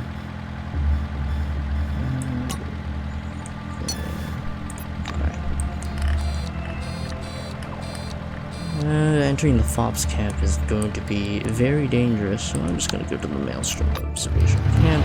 There, the Necro. What do we got here? Dune Foothill. I work Saturdays till 9, and yeah, I get that. At least you're working, that's always good, yeah. Help me. Oh, there's a guy stuck in a servo suit.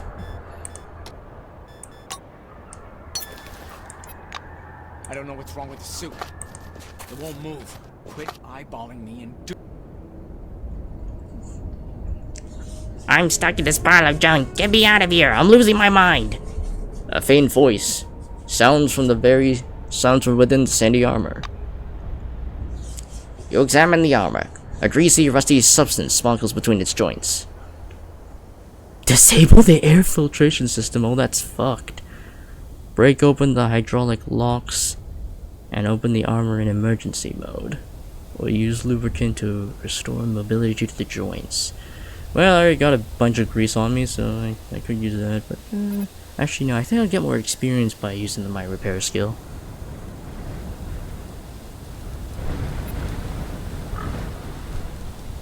Yeah, break the hydraulic locks and open the armor in emergency mode. You unscrew the plugs, which are neatly recessed into the ends of the hydraulic locks. Disable the air. I just have that guy suffocate and loot his ass. The hydraulic locks click and, squeaking and juddering, the breastplate hinges open, and an exhausted man rolls out into the sand. Thank you. Thank you. I think I'll go. He whispers with difficulty. After lurching madly for about a minute, he picks a direction and staggers away, leaving you alone with your servo shell.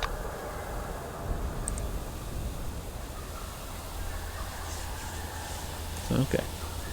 That's wild for real though. Yeah, you can do some pretty crazy shit in this game. Because there's multiple endings and there's a lot of flexibility to what you can do. So you can be like a Maelstrom worshipping cultist. Because in this game there's a massive anomalous phenomenon called Maelstrom inside this dome, which is why the game's called Encased, because we're all encased in a huge ass dome filled with unknown anomalous technology and such, filled with anomalies that can cause all sorts of shit. So we can be like a Maelstrom worshipping cultist who worships a literal storm that messes with the minds of people who walk in there or get close to it. And it's also the source of various anomalies that can create all sorts of things like zombies, creatures of psionic might, because hell, there's I know there's definitely hyenas. I know there's hyenas with psychic powers that can attack you while you move around in the dome. Hell, there's fucking hyenas that have high caliber turrets strapped to their backs. I'm like, oh my god, it's gonna shoot us. I better take it down before it has a chance to literally turn me into Swiss cheese. And also, for some reason, this maelstrom disables people's reproductive organs, so nobody can have children while under the dome. So there's that. And there's much lore to uncover about the forefathers who are the supposed creators of the domes and of the anomalous artifacts that are also known as relics that can do shit to a person that can have positive and or negative effects. So yeah. Use lubricant to restore mobility to the joints. Chaotic neutral gangs. Yeah, you can easily be a chaotic neutral person. And when it comes to creating a character, you have the option of picking which wing, or which is just a department for the corporate organization that is exploring the dome, because that also determines your character's background. Because there's the white wing, which are basically the scientists and doctors. Then there's the black wings, which are the military folk. The orange wings, who are basically death row inmates who are selected to go through with this. Well, actually, not really death row, just prisoners from all across the world who have been selected to join the expedition to be used for labor and stuff like that, as a way to lighten their sentence and eventually get freed whenever the expedition is completed or something like that. But of course, that generally involves them getting exploited as basically lower class citizens with barely any human rights as orange wingers, which is why they tend to resort to forming gangs and go pickpocket other people and steal shit when no one's looking. So overall, I think the orange wing would be the most chaotic one to be in, because it's literally just full of criminals. And there's the blue wings, who are basically the engineers. And then there's the silver wings, who are basically the admins or administrators or just managers of various branches, I guess. So you get access to some secret shit. And what other wings are there? So, actually, no, I think that's all of them. Yeah, there's blue, white, orange, black, and silver. Yeah, that's all the wings. So yeah. Use the armor self-diagnostic module. You connect the armor's controller to your Kairos and initiate a troubleshooting routine. The servo shell's onboard computer evaluates the state of the mechanism as critical. The indicator panel lights up red, and oil begins to flow from the nozzles above the servos. The right leg shifts back into place with a creak. Okay.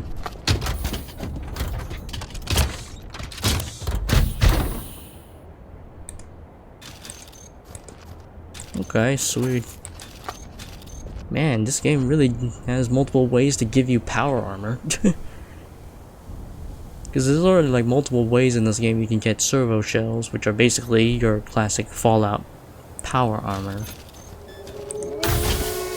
But I'm not going to be using it, because if you want to effectively use this servo shell, you need to have to invest skill points into the piloting skill, which allows you to specialize in power armor usage if you want to use it to its absolute best. But I'm not doing that, because I'm mainly just specializing in using psionics and, well, medicine, tech, and science. And while you would naturally think that the tech skill would give you more capabilities in using the servo shell power armor, but nope, it's piloting. Which I guess makes sense because you're piloting a suit, not just a car. But yeah. And also, another kind of downside of using the armor is that when it comes to navigating places through like secret entryways like ventilation systems, you cannot go into the vents while having this armor equipped. So if you're very dependent on the armor itself and you have to go through a ventilation system to like sneak around or just access an area that would normally be inaccessible by normal means, like just walking through a door, you'd have to ditch the armor and you'll essentially be more vulnerable, because you don't know what's going to be on the other side of the ventilation shaft, so you could get ambushed without your armor. So yeah, that's why I'm not specializing in that. Anyway,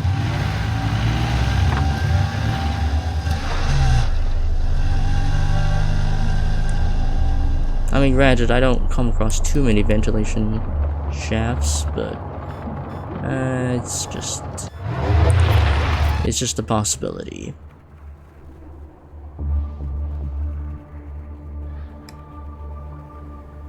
But on the other hand, you feel like a badass? Yeah, that is true. Now, where are those necroids? Because apparently they're supposed to be necroids. Some nasty, nasty necroids.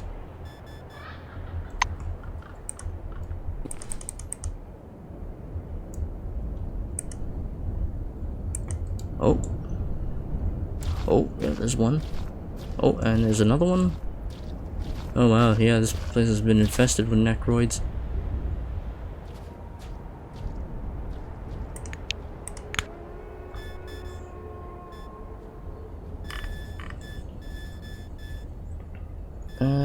Okay, so I can just blow them up with...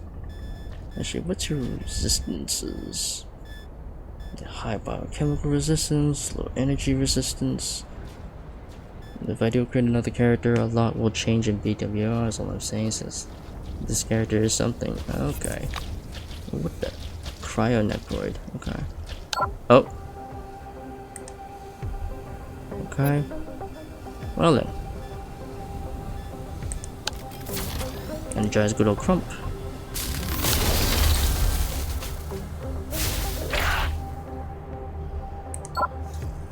Not enough action points though.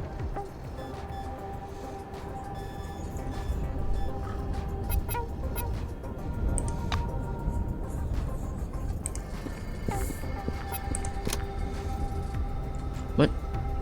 Oh, I can't reach him. Okay.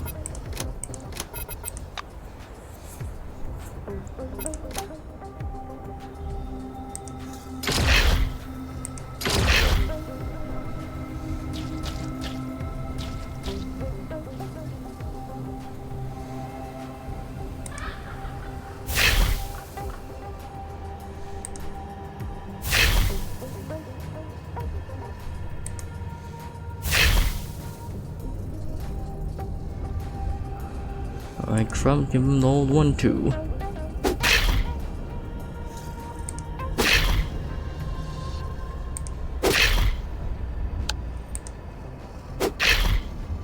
Stun that motherfucker.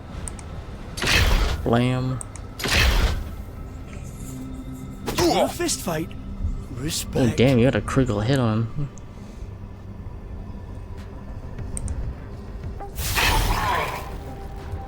Okay.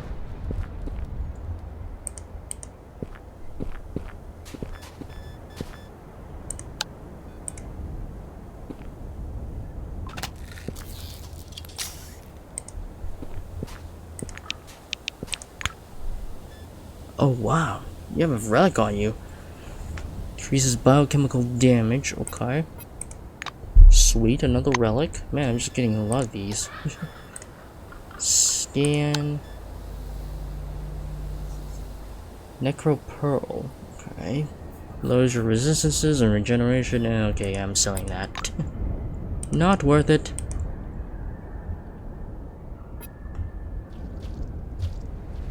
Okay, how's my fatigue? Okay, it's not that bad.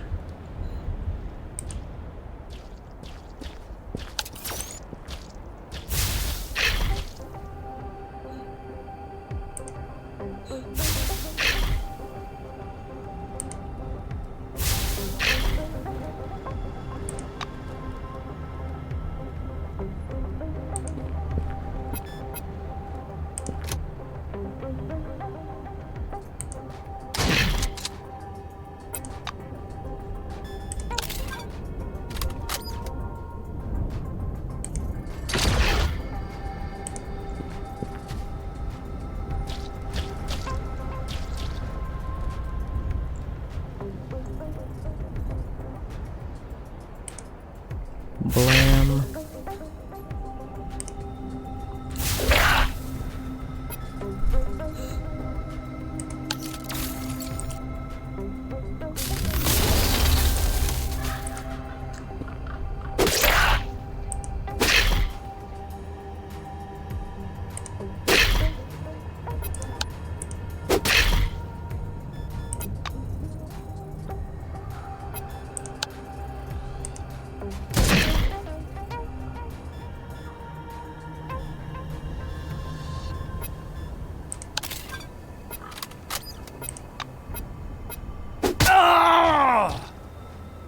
What is this? Delayed action toxin. Okay.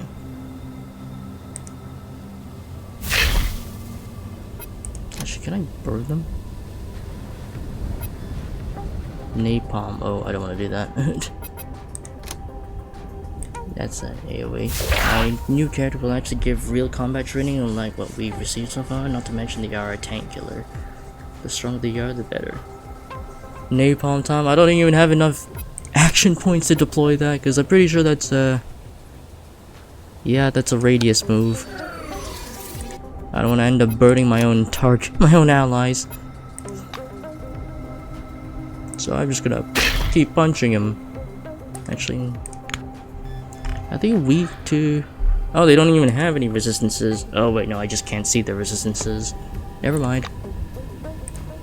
But I don't know if they're weak to fire. Anyway, shoot him.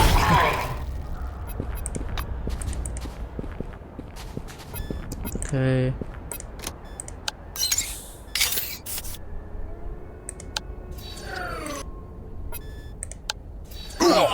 Be careful out there. What the fuck? What happened? What? How did he die? What the hell? What? How did he just die? Oh, what the hell? He just died out of nowhere. My new character can beat up probably toxin. Oh, right. Oh. Oh, right. Yeah, that, I didn't know that was an instant kill. Jeez. I'm gonna have to patch him up.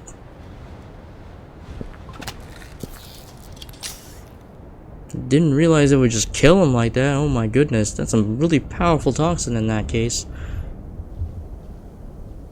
In that case, I should probably equip him with some detox solution, and if that's the case. Valentina moment, true. I'm just gonna take an energy just in case. Oh man, there's a lot.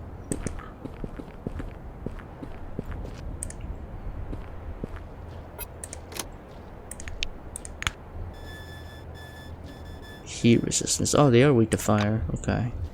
And there's still a lot more in there. Okay. I had to be very careful then. Oh, there's a pyro one too.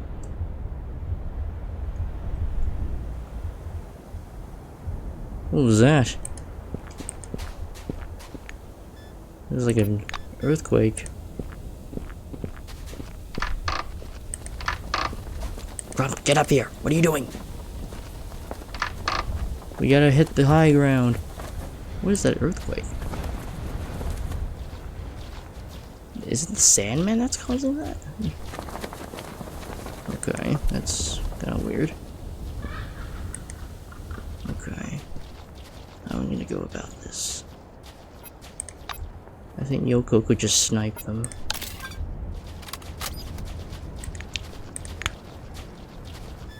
What about mechanical resistance? Okay, it's kind of low. What about energy resistance? Okay, that's about the same. I hit him with the napalm. That's a pyro necroid. That's not gonna do much against him.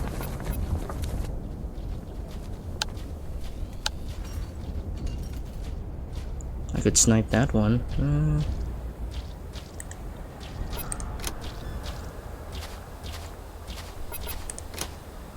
I don't know, we'll do a bit more.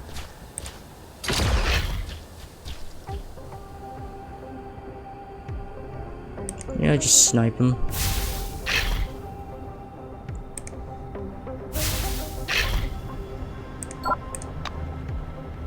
You'll be glass man, not a sandman. Should be fragile enough. Yeah, maybe.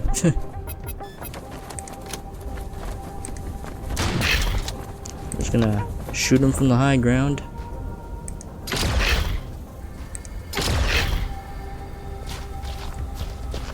Aha!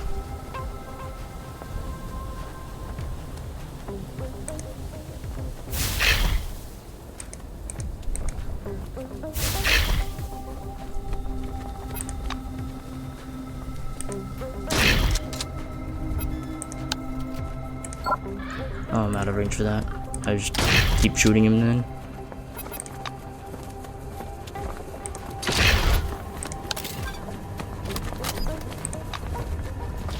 Oh, he's gonna climb up the ladder.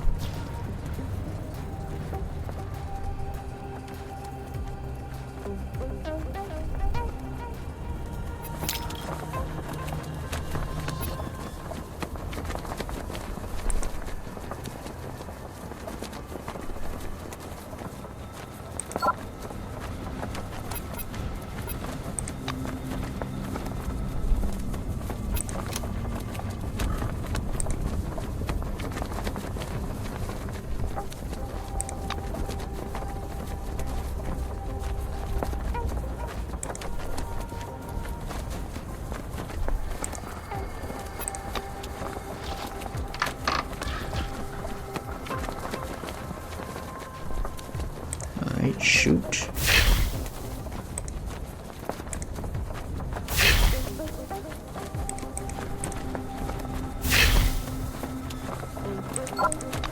Alright, now go punch that guy.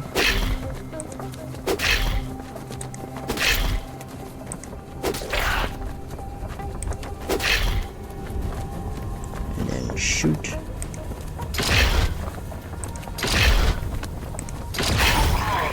We're slowly taking them out one by one. Oh, don't want to go too far there. Okay, this one had cigarettes on them. Oh shit. Wait.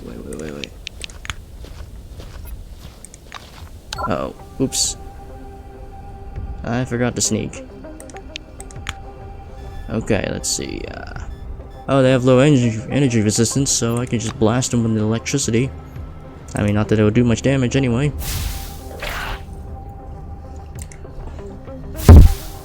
Oops.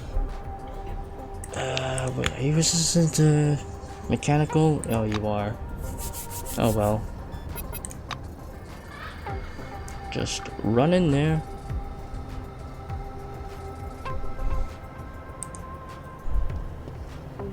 And I just give him a little punch. 1 damage. Wow.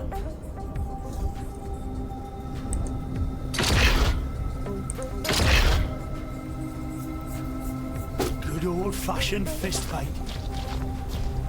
Uh-oh.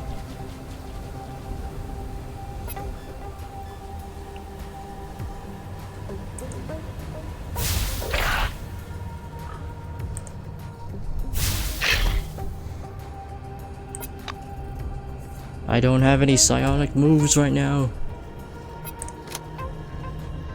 Man. I can do a low kick to reduces mobility. Move in front of it. And then I can move back on her. And then shoot him.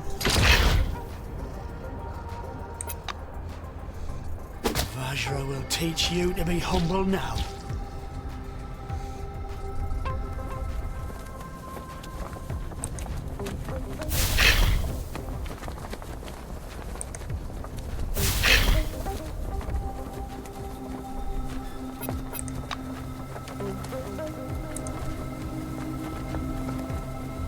Hold them off.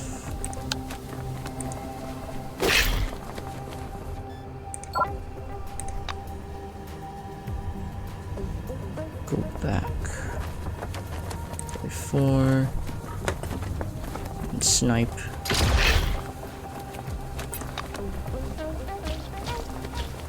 Do you want a fist fight? Oh, and he's knocked out. Respect. For a zombie, they're kind of reliant on non-lethal strikes, which is kind of weird.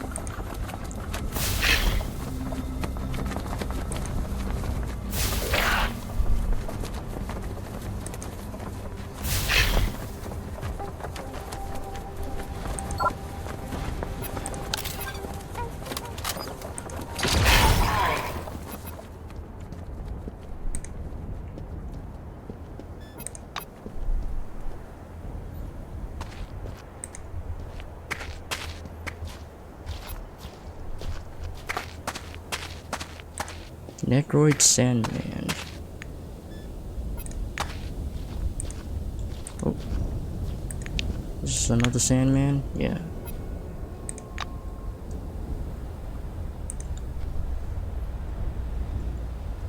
We're slowly taking them out one by one.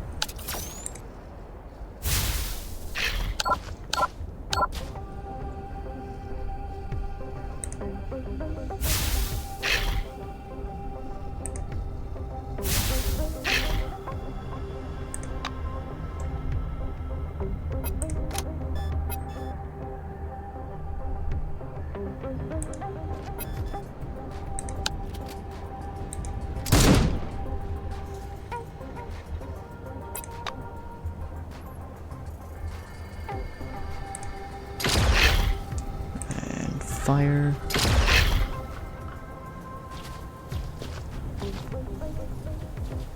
Uh-oh, that one. That one I join in. Okay.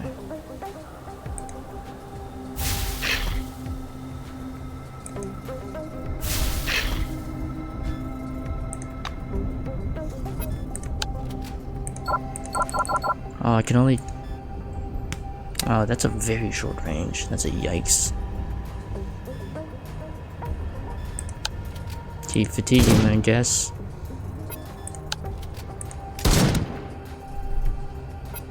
Yeah, just essentially debuff them.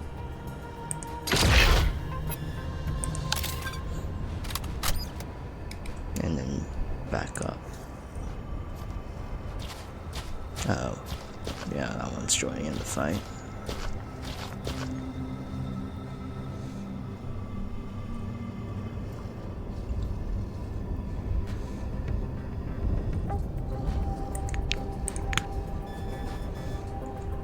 Yeah, Crump can go punch that Necroid.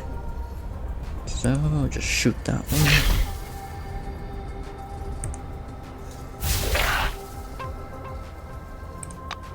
And then Crump, you can go...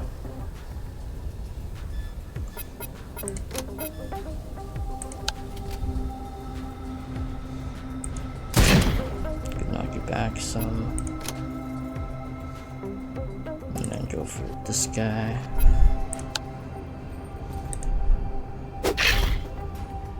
And then Yoko.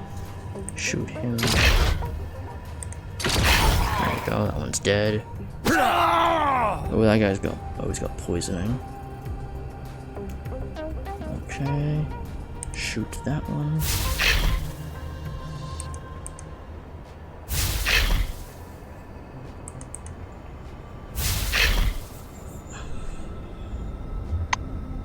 I got some detox solution.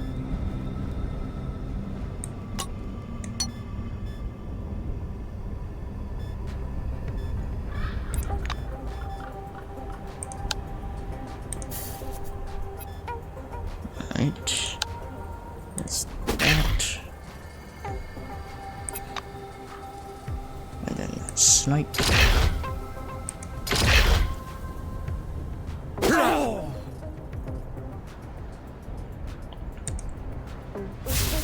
Yeah, these guys are pretty tanky. It's a good thing we're taking them out one by one.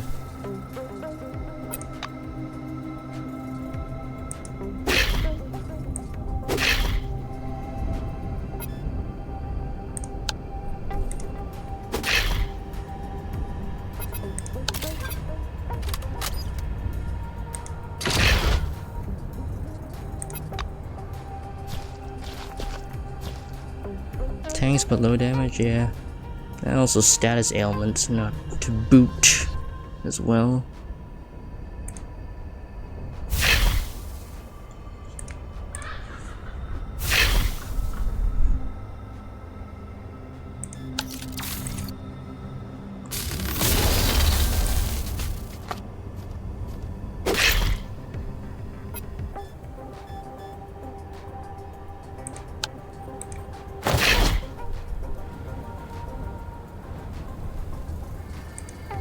Move back to shoot.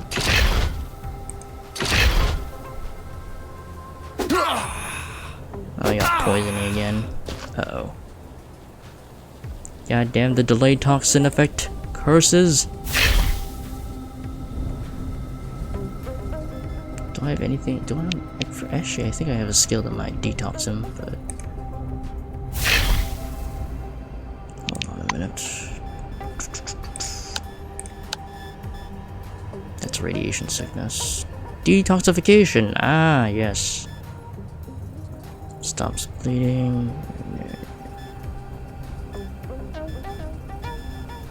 I'm gonna need that.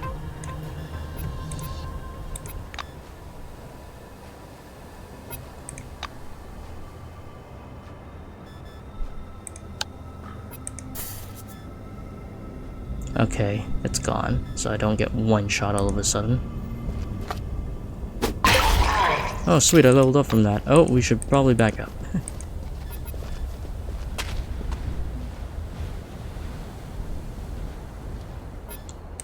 We got a lot of XP from that, which is great.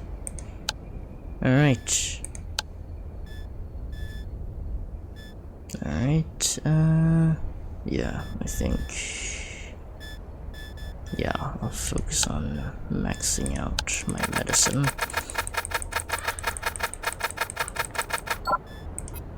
Which, yeah, we're almost there to get the medical superstar perk, which gives us 25 reputation points with all companions.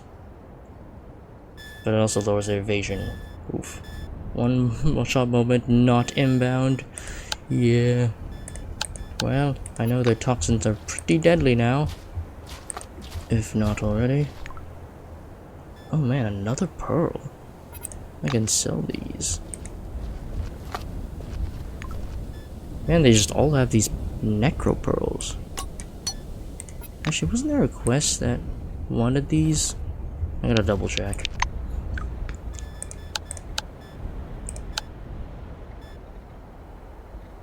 There was somebody who wanted pearls.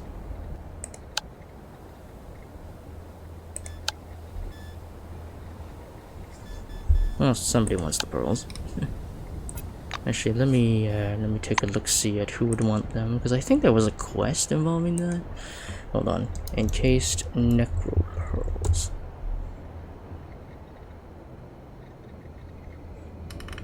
It can be sold, and that's it.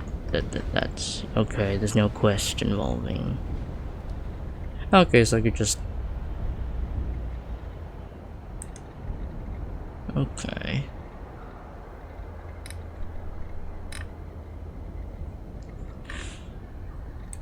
I could just sell the pearls, I guess. For some good money. Okay, who do we have left? Looks like it's just a pyro.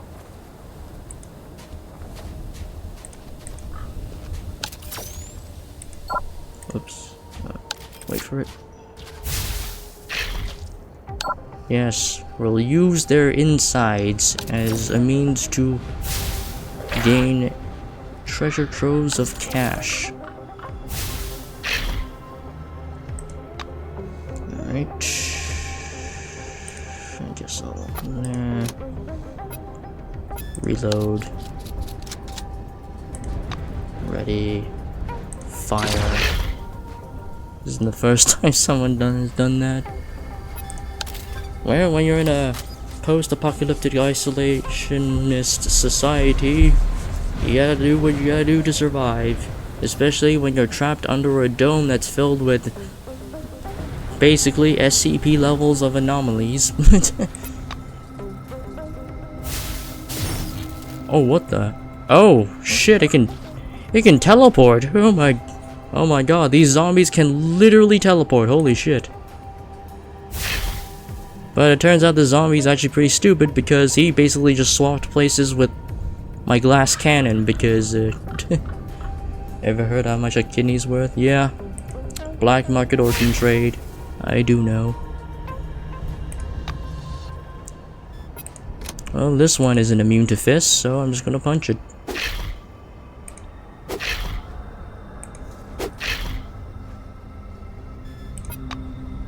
You fool!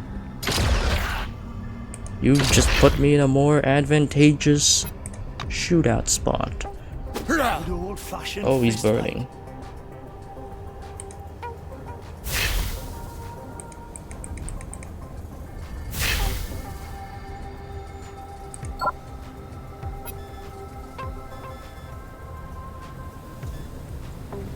I don't think I have anything that could stop burning, so I'll save my points. And keep punching.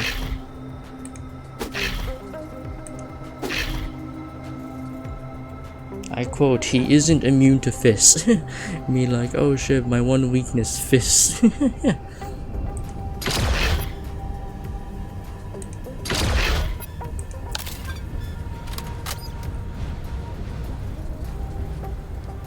Aha.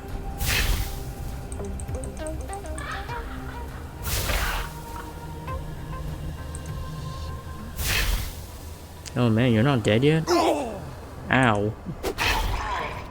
Okay, I better go treat him quick before he's gonna burn. Let's fight. Oh boy. Oh boy, he almost died.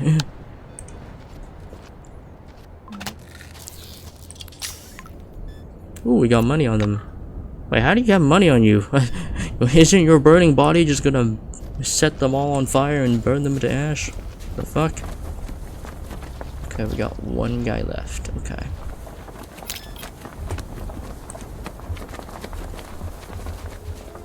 The status effects are quite damaging. Yeah. They're very nasty to deal with, it seems.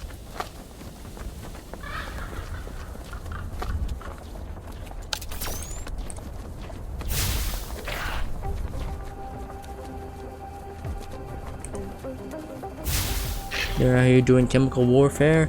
Well, they're zombies, so war crimes. Well, war crimes is pretty much free reign to them because they're zombies. Okay,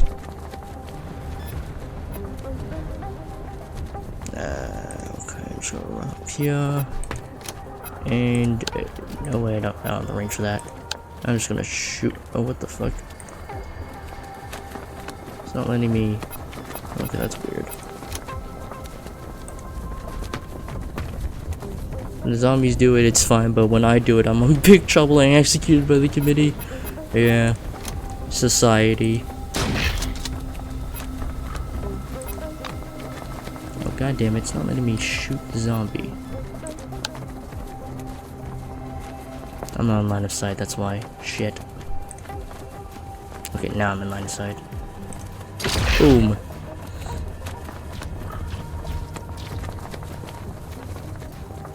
That's some zombie privilege right there, yeah. Goddamn necroids. Actually, I should probably move in their way so that way they don't get to Yoko. And I also have biochemical resistance as a White Wing employee, so they can't do shit to me. But they can do a lot to Crump here, even though he's supposed to be the group tank, but I guess he's not really that resilient to status ailments. Which is a bummer.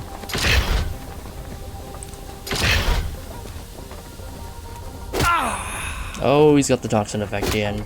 God damn it. Well, good thing we got detox supplies.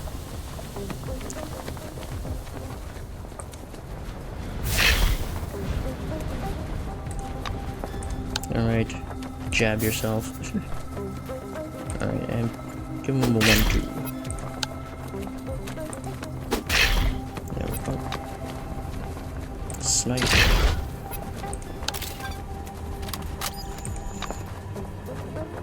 You give, you receive.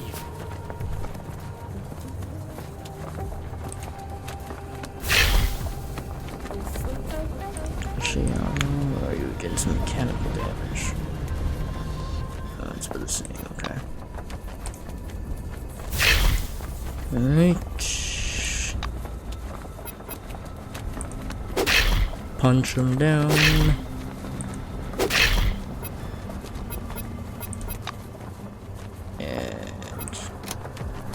Blow his head up. There we go.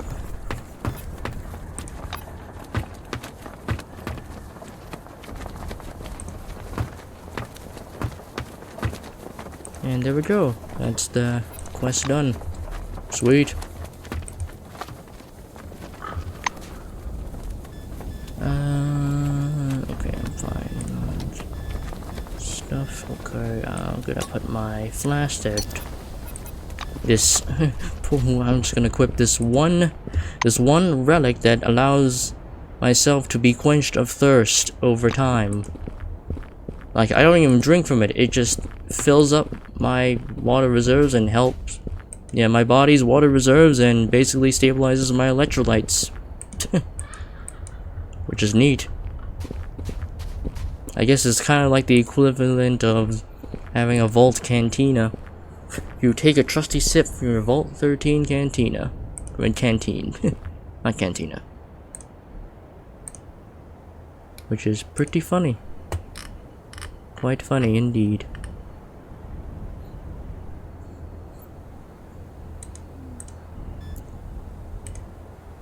I have trust in the magic water that instantly fills up my thirst, yeah. Yeah, it just magically puts water in your system and it's unlimited. It slowly does it over time, so it's like, oh, you just never get thirsty as long as you have this equipped. Which is pretty good to have in a dome that's mainly filled with wasteland and not so much clean water. I mean, there are stations that provide purified water, but I mean, there's usually a cost to that. Not unsafe at all, totally no side effects, not suspicious at all. Yeah. Surprisingly, yeah. Yeah, because some relics can have pretty wacky effects, or just effects that are just completely convenient to you with no side effects whatsoever. Like, for example, this flask that just refills your thirst. That eliminates your thirst over time, and this brass apple relic that, well, that kind of fucks with your aim, but at the same time makes you more reactive and allows you to, I guess, do a lot more things within a short period of time, I guess, because that's what AP is for. Or stuff like, oh, the icebreaker that makes you cryogenically resistant and mechanically resistant to a lot of things, so if you get punched in the face, you don't take as much damage. Or if you're walking like a fucking freezer or get blasted by a cryo grenade, it won't hurt as much. And there's this rock that makes you slightly luckier. Yeah, they come in all shapes and sizes.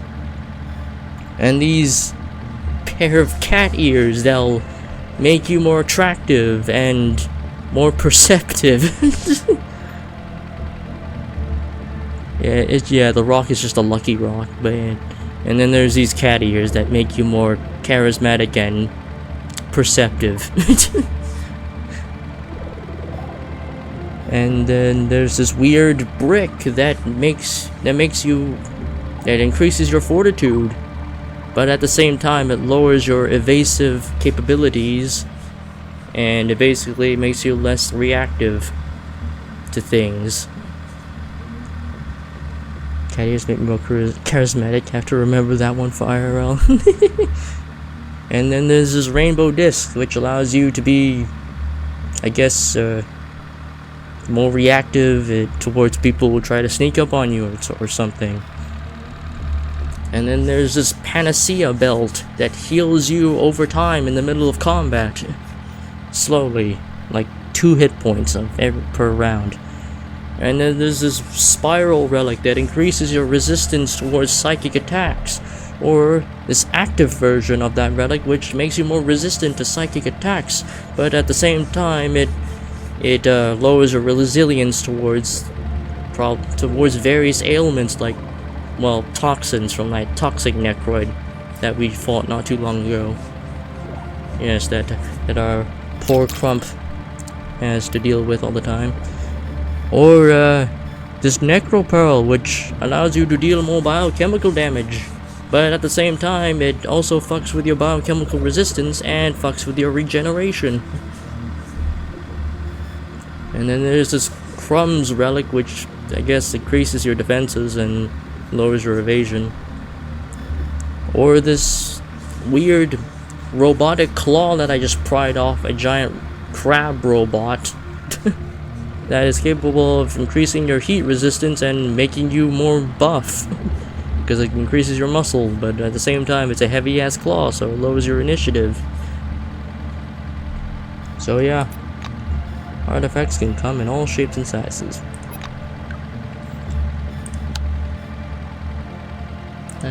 What else do I need to do? Oh yeah, I gotta found the icebreaker. Oh yeah, and Junktown. We gotta go to Junktown. Oh yeah, we gotta go to the big zone. Oh, the pleasant instrumental music on the car radio is interrupted by noise and static. Another station has come on in the air. Audrey Melville speaking. This is the frequency of the picnic neutral zone. We invite travelers to visit our settlement, where you'll find shelter and things to trade. We're glad to welcome merchants and anyone who loves to work with their heads and hands. If you're having trouble finding a job, Picnic will almost certainly have a job for you. I'm warning you right now that we don't like freeloaders and troublemakers. Likewise, political agitators and provocateurs are not welcome. Everyone else, come on over. Continue on your way. Yeah, so it's a good thing I sent that lone Russian guy. What's your special relic? Oh my, I call it a rock. What does it do? It makes me feel happy. Yeah, these relics come in all shapes and sizes.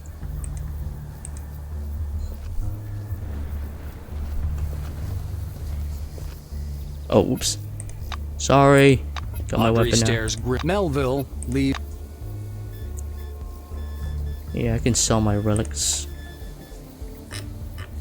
I can sell these necrobones because I'm not gonna need these. They're pretty shit. I don't think I'm gonna need this funnel. Alright, that's already quite a bit of weight lifted off my shoulders. I don't think I'm really gonna need these either. It's more weight lifted off my shoulders.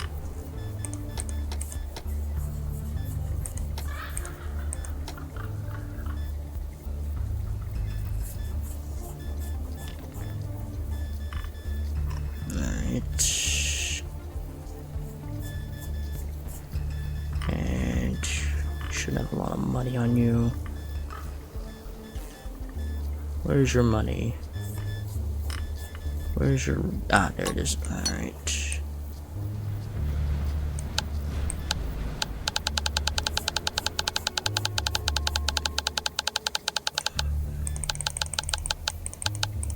There we go.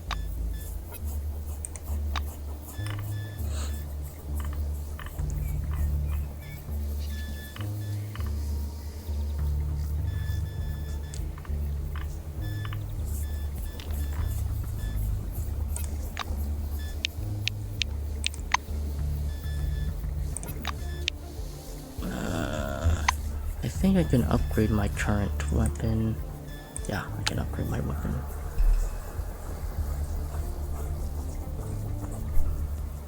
I'm just lacking electrical equipment. Enforcer. Shirayama. I'm just lacking electrical equipment to do this stuff. Okay. I can upgrade some of my weapons, which actually might be pretty good for me to do. Spare parts, repair kit, hand-to-hand weapons manual. Oh, okay. Audrey, Melville leaves the mug.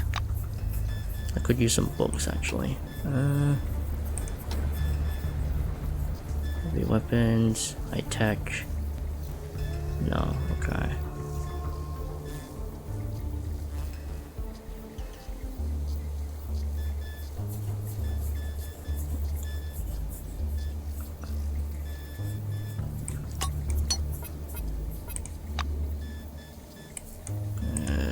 Exchange them for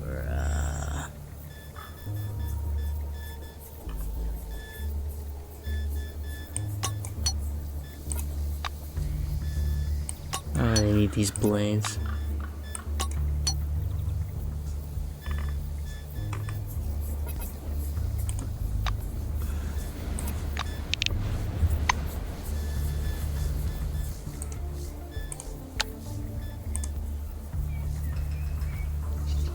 I could upgrade yours.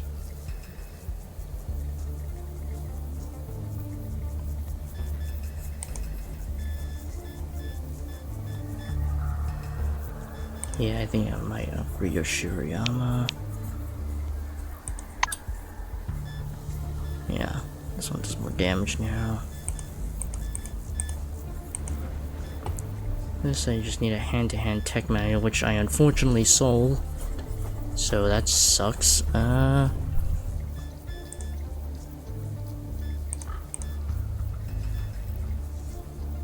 I got relic dust I can use. Okay, so I can use relic dust to upgrade my psionic gear. Okay.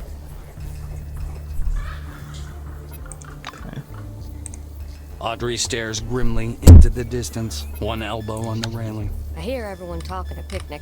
People discussing the possibility of joining Carmine Heights or the Phalanx. I thought they had more faith in our future, but it seems like I'm the only one.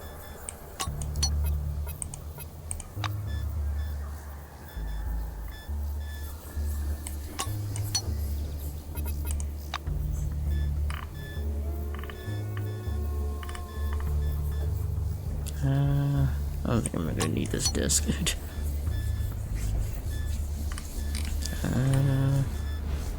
I don't really need this software hacking devices because I can just hack on my own. Tensions, grenade chasing.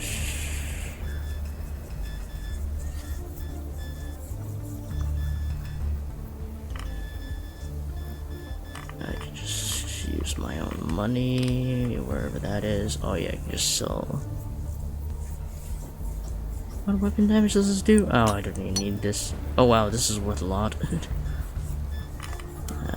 Okay, in that case, I'll get money in exchange for that. Where is your comm bonds? Ah, there it is. Oh, I could use an electric lockpick too. I think that's everything.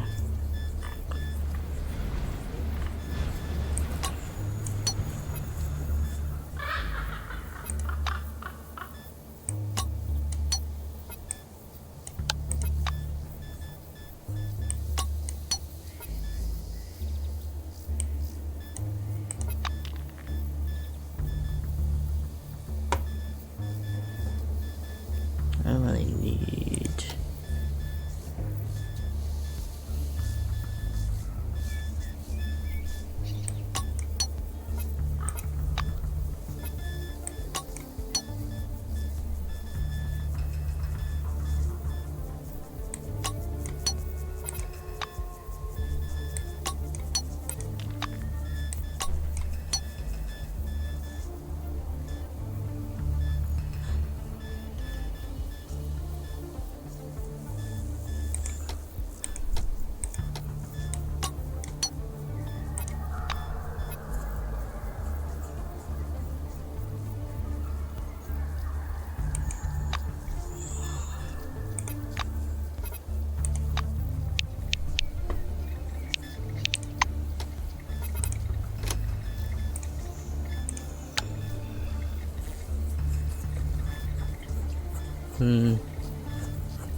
Actually, no, I need to find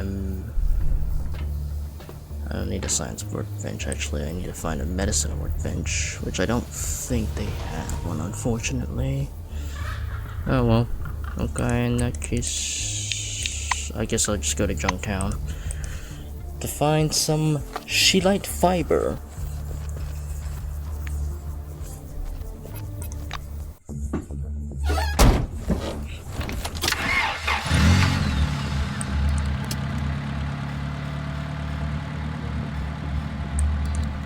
Where's Junktown?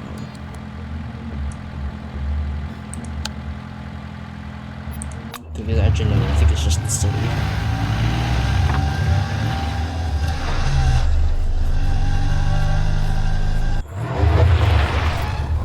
Junktown slums.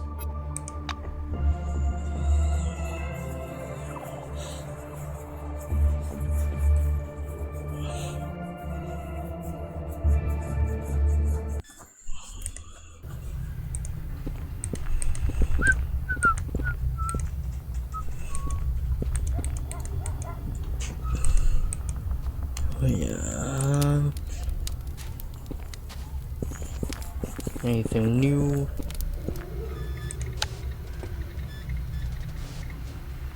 Ah, yes, I could use my John.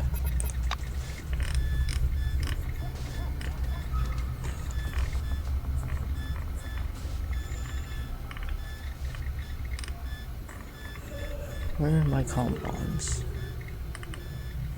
Ah, there we go.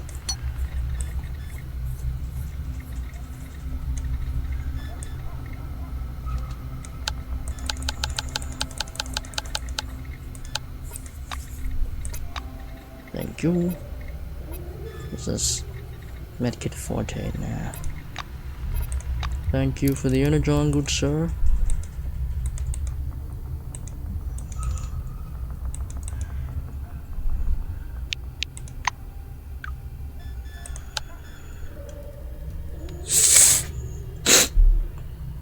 Cargo capsules, okay. In Junktown, okay.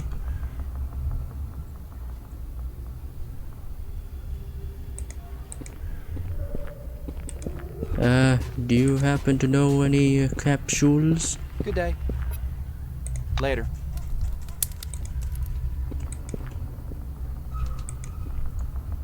Hey, sweetheart. You want to have a good time, don't ya? No thanks. Alright.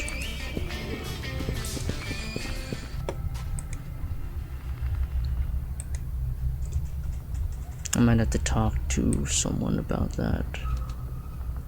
I don't see any cargo capsules anywhere.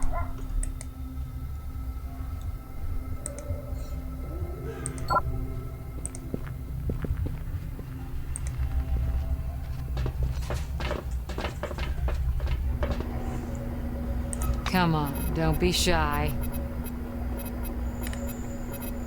Have a good one.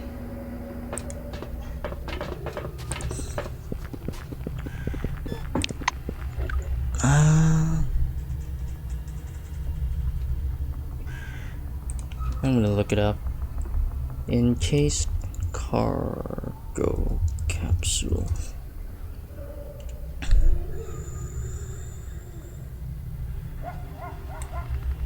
Junktown.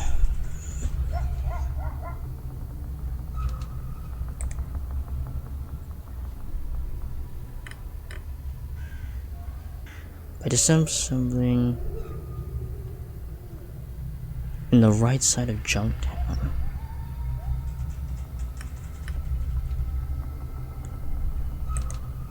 Broken capsule in Junktown location. Hold on, let me look up the map.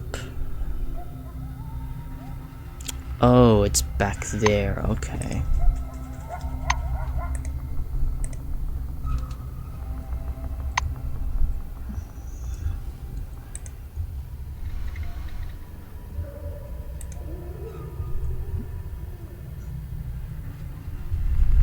It's out here.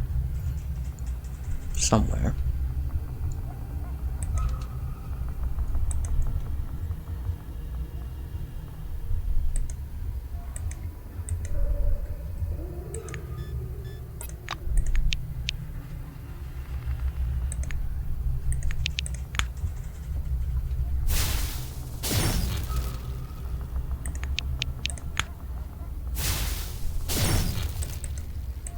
Okay.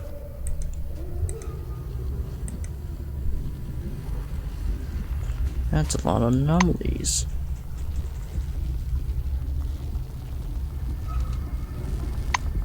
Oh wait, I'm on the wrong side.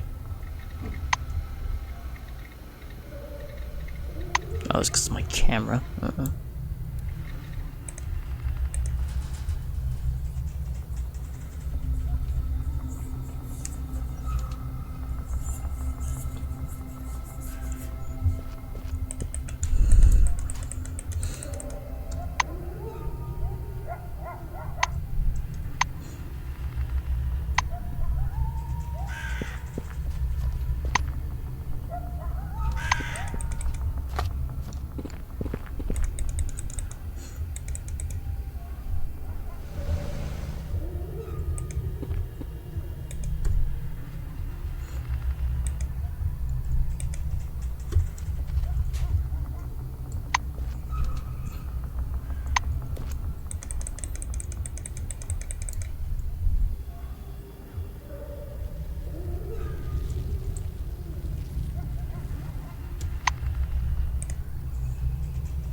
What the hell?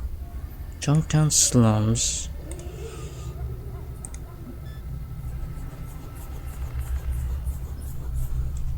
How do I get there? Oh, it's behind the bar. Okay.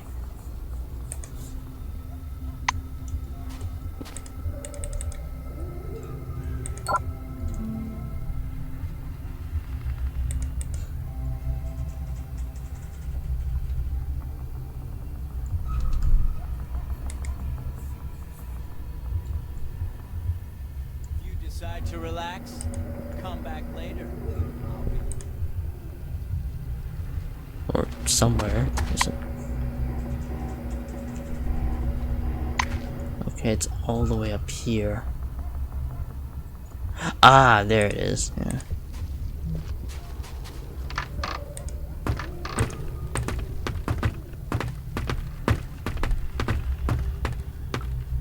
Alright, there we go.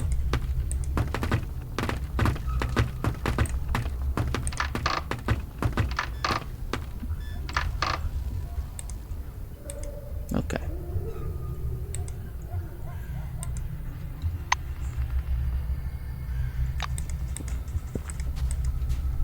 There we go. Come on in. I can go to Carmine Heights.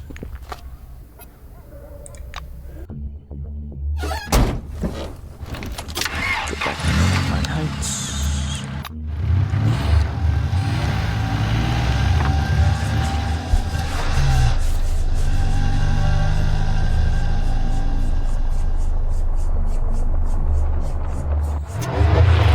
The car floats gently over the road, swings slightly on bumps. You turn the steering wheel, looking around now and then. Glance through the windshield again, you notice something interesting in the distance. Ignore and drive on. It's a long trip, okay? There's a lot of dangerous shit out in the dome. You never know what you might encounter. Like a hyena strapped with a high caliber turret that might shoot you down and turn you into bloody Swift cheese. Because goddamn, I've seen so many hyenas. They are not nice to deal with. Okay. So Rental room, pharmacy, dining room, hotel, SSC lab. Okay, let's keep going. I think that's the SSC lab.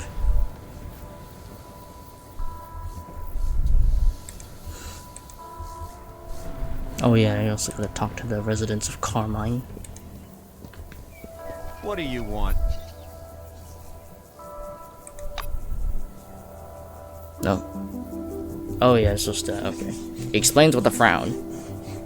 Have you seen our mess yet? Everyone's preparing for the elections. Arguments, noise, ruckus all over.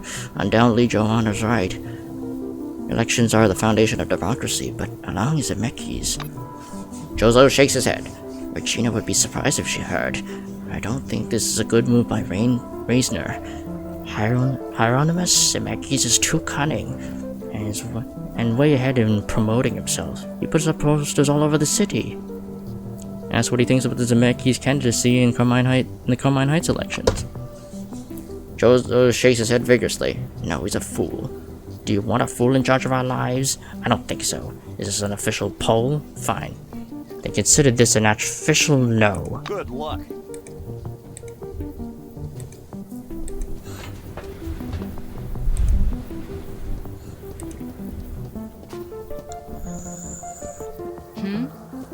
Yes? Ask what she thinks about Zemeckis' candidacy. The engineer grimaces. Have you all gone nuts? Candidacy! It's written across the forehead in huge red letters.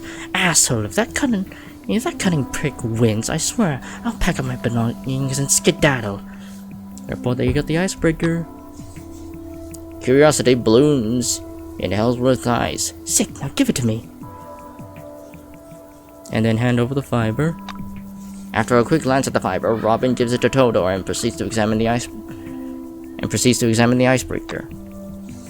Finally, she reluctantly looks up from the relic. Alright, Doddle, let's get the exosuit and see who's right. Good luck. Hello again. Thanks to the Sheelite, these capsules have so much fiber. Cronus spared no expense on these. Thank you, thank you. Todor gratefully shakes your hand. That's what he thinks about the candidacy. Gergiev responds with very seriously. I've been thinking about that, okay? I thought about it a lot. Zemeckis is not like the Reisners. Choosing him would be to sacrifice one thing to acquire another. He'll provide us with protection, cheap goods, and funding for scientific programs in exchange for political freedom. Yes, I am for the Zemeckis, if that's what you're asking. See you later. Ask how the isosuit's going. The girl shakes her head, feigning uncertainty. Well, so. We're a bit stuck right now. I swear, if I'd been in charge of this project, we'd have put together a new version in a couple of days. See you later.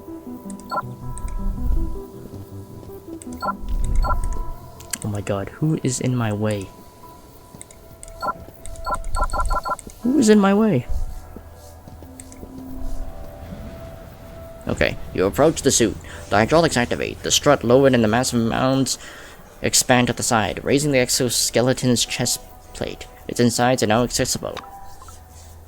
After carefully measuring the icebreaker, Robin inserts it in the slot on the servo shell's chest plate, turning the regulator all the way up. Hellworth's power the system, and the interior of the suit lights up with a hard shimmering glow. The dosimeter in Todor's hands immediately starts to click. The device only falls silent when Gergiev wraps it up in sheelite fiber. The experimenters look at each other in surprise. Seriously? Does your sheelite stop the radiation? Because it looks like it didn't. Robin looks at the relic, then at her colleague. Todor shrugs and stretches at the bridge of his nose, confused. And it shouldn't. Although I have a theory. Turn the amperage, will you? Robin reduces the power to the icebreaker, and its glow becomes steady and dim. Now the relic isn't shining so bright. The reactive glow from the sheelite becomes clearly visible. Todor, you ingenious son of a bitch. Or is it me who's the genius? Do you realize what we can do with this? Elwood barely suppresses a laugh of triumph. Oh wait, this is her. Todor, you ingenious son of a bitch. Or is it me who's the genius? Do you realize what we can do with this? Ask Robin and Todor if they were able to test their hypothesis. Robin chuckles. On the contrary, we refuted the hypothesis, but discovered an effect we didn't know about, which has changed the whole concept. Yes, exactly. The result is a synergy between our design ideas. We gotta work like this more often, okay? And thank you again. Tell Johan we made a new breakthrough. Todor extends his hand to you. Say that you're happy to help him leave. It was nice chatting. Okay.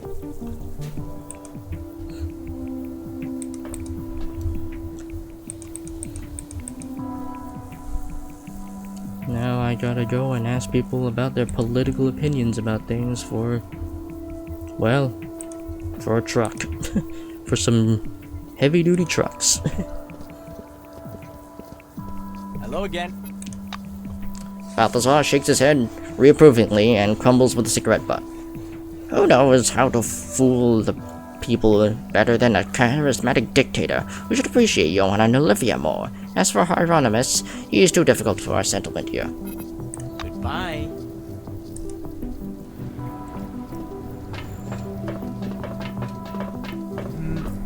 Yes? That's what he thinks. But that candidate ain't no candidate at all for me. All he wants is power. If he gets it, he'll immediately relax. And what will come of that? Nothing good. The cook stirs his pot thoughtfully. Seems to be seems that most of the population don't seem to be pleased about the Zemeckis' candidacy for power. Alright, Maya's eyes open wide. Zemeckis, are you for real? You should be kept as far from power as possible.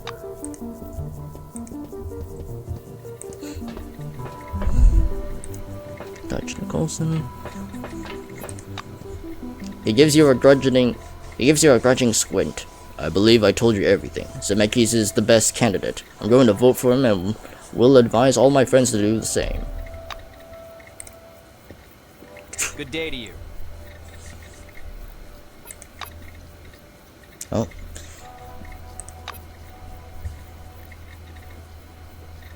Okay. I think I've already... Okay, ask what he thinks about the Zemeki candidacy. Wilson takes a step back.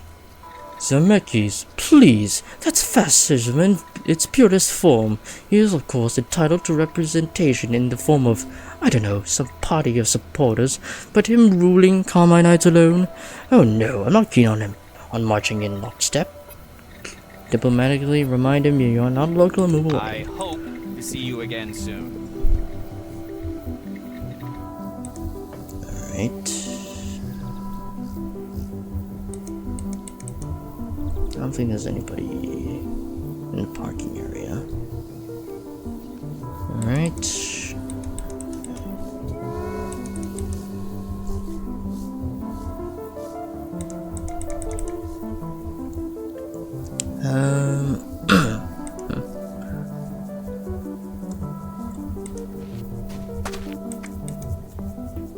Let's ask the bodyguard.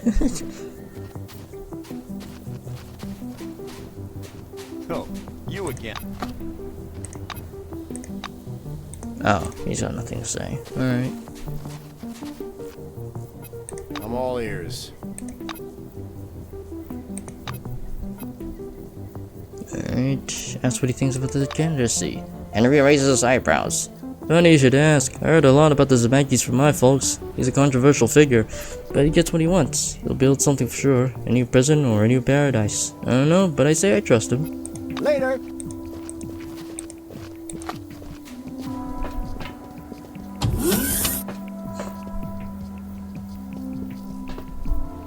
A sturdy man with a bushy mustache, reminiscent of a typical movie sheriff, waddles up to you and presses his hands into your palm with a sweeping gesture. Come on. Jude Keeney, Chief of Carmine Heights Police and bodyguard for the Raisoners. Nice to meet you. He chuckles. Say he's really... ask how you managed to be both sheriff and a bodyguard. He chuckles. That head of yours isn't just for show, eh? You catch on right quick.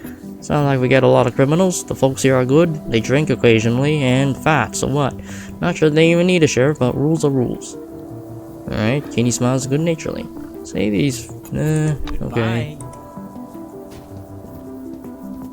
Oh, there's Johan. Actually, have I even spoken to Johan? I don't think I have.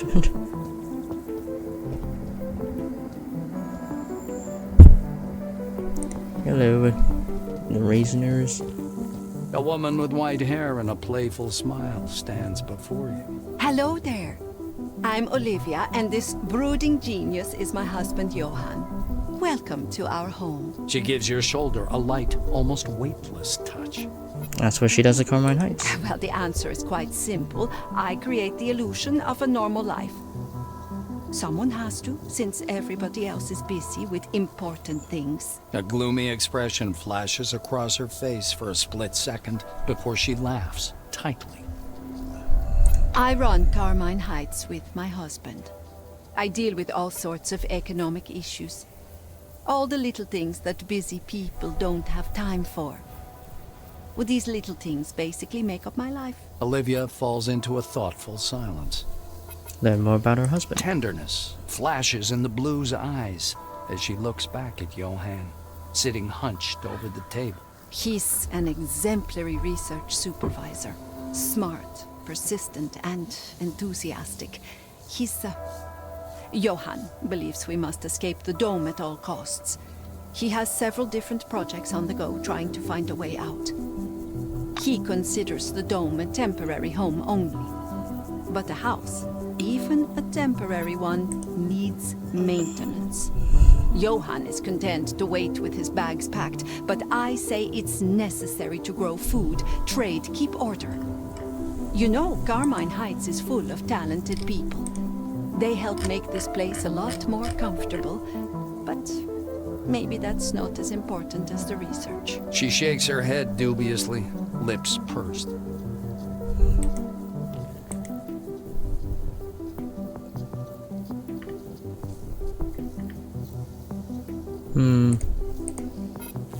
That's for our overall opinion on Carmine Heights.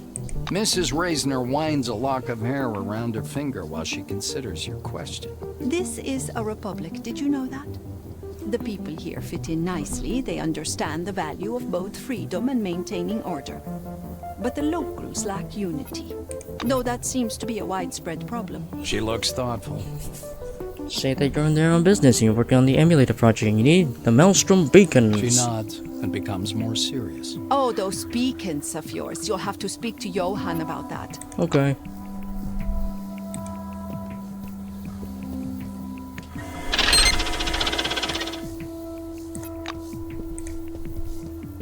A tall man with sparse gray hair and a pensive expression quickly writes something in the thick notebook he's holding up in front of him. Giving you a quick once-over, he holds out a large but soft hand.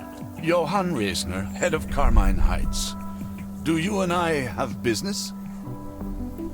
We're in leadership. A curly-haired blonde in a blue jacket corrects him in a displeased tone. Johan, take a lunch break. What, did I cook for you for nothing? Yes, Olivia, I will definitely have lunch just as soon as I finish. Johan mumbles as he continues to jot something down. He finally sets the notebook down and looks up, as if seeing you for the first time. Can I help you? Introduce yourself and confirm that you came on business. Tell them about the emulator and the Maelstrom beacons. Johan listens carefully to your request. Ah, so that's it. Yes, I was working on the beacons when I considered Maelstrom to be something akin to a radio wave.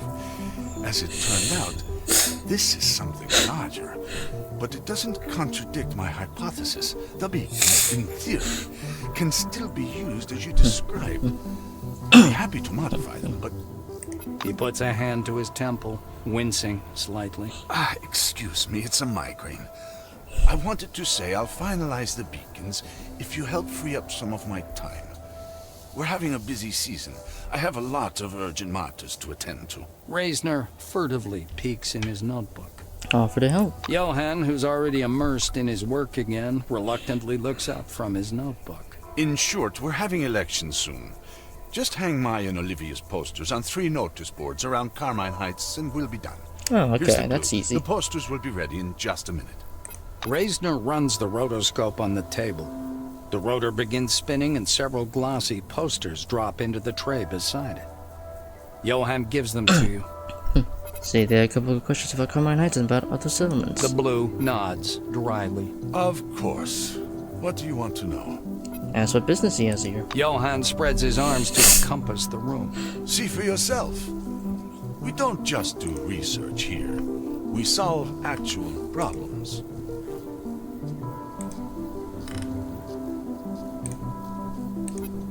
We'll either come up with a universal defense against Maelstrom, or make a hole in it. At least one of these things should work. His enthusiasm is undeniable. That's what he thinks about the Zemeckis and their attempts to take down Carmine Heights. Johann makes an indefinite gesture. I'm not particularly interested in politics. That's a question for Olivia. But if Zemeckis wants to be in charge, maybe that's his right. This is a democracy with free elections. He shrugs. Looks like he's really out of the loop on this topic. That's what he thinks about Carmine Heights. Johann briefly grows animated. Our settlement is a grand workshop for those wanting to break free of the dome. We don't have a lot of money, so our researchers compete with each other for resources and funding. Okay. He slowly grows more and more flustered. And it works. We've made some impressive advancements. If the scientific potential of the new committee and those Phalanx relics were at our disposal, our work would go much faster. Ask about his wife. Olivia? Johann reacts with surprise, as if just remembering that he has a wife at all. Damn. Well, Olivia, she's a good woman, but alas, she doesn't find my work especially interesting. She's more concerned about the Atlas harvest and keeping bugs out of the hotel. She thinks our economy is too dependent on trade. Well, she's probably right. He shrugs. Johann rubs his temple. Alright, sticking some posters on the notice boards, I guess.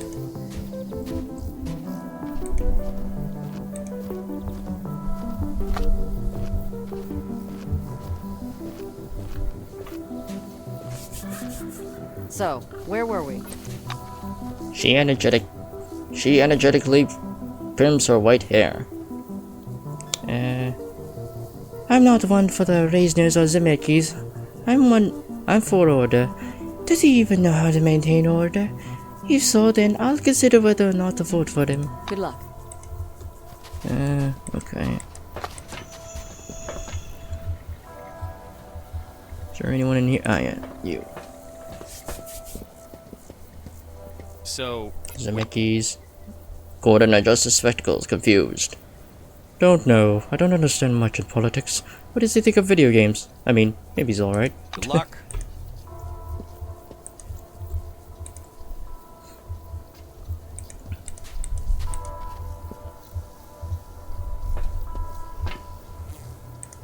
Okay, there might be people in here.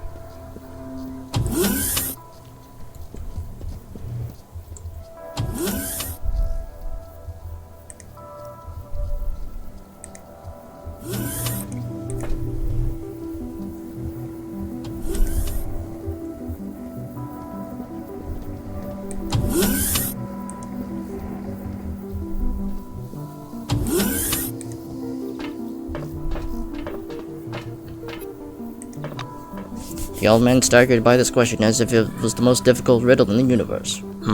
This Zemeki of yours. If his harvest was failing, he would take care of watering himself. That's the right thing to do. I'd support him if that was the case. Goodbye.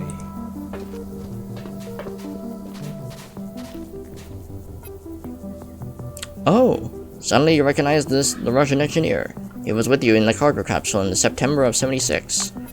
Igor Potanin answers you with a smile. It seems he does not recognize you. Remind him of your first meeting in September 14, 1976. The blue looks more closely at you and laughs joyfully. Oh yeah, I guess... Oh yeah, we did meet him in the prologue. I think... Face familiar, and I don't speak English at all, absolutely not. But his smile abruptly vanishes. We did going to Nashville, right? But how? How you survived? Say you survived by a miracle. We have saying, to be born with a call. Botanin pats you on the shoulders with his heavy hand. Ask him how he's doing. He gives a thumbs up. Good, very good. Racers do a lot. Not enough strength, but they are good. Freedom, society, a little socialism. That's what he's doing in Carmine Heights.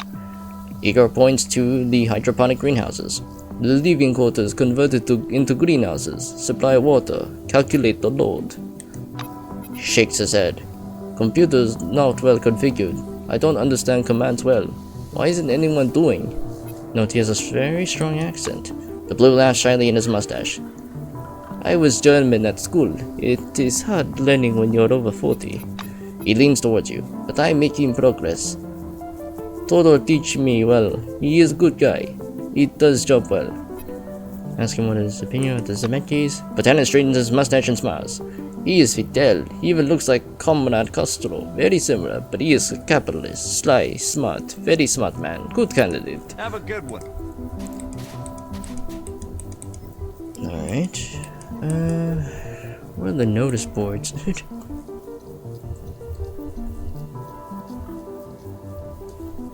supposed to be notice boards here. Ah, there it is.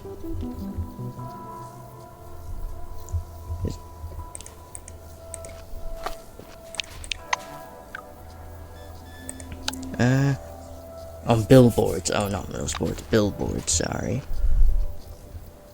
Wherever the fuck they are.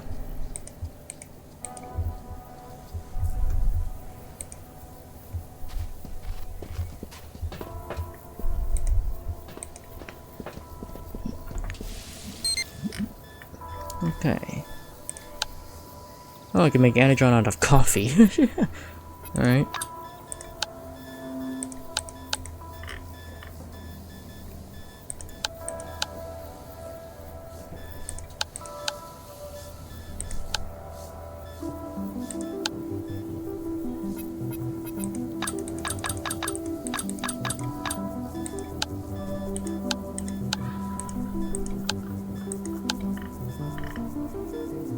Yeah, get some grenades.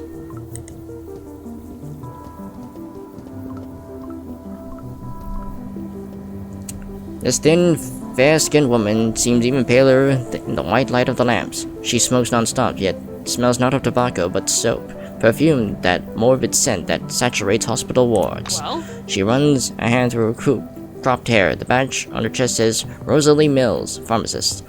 The glass is bulletproof, and I have a gun which can turn a person into a heap of ash. And also guards, and a bomb that will level the whole building if I press the panic button. And I have cancer, so I really don't have anything to lose. Mills puts up a portable cash drawer on the counter. Now that you know the risks, let's trade. Asks why she smokes if she has cancer. Rosalie taps the ashes from her cigarette into the cash drawer. Because none of your fucking business. Forgive me for being blunt. Alright. Alright, fair enough.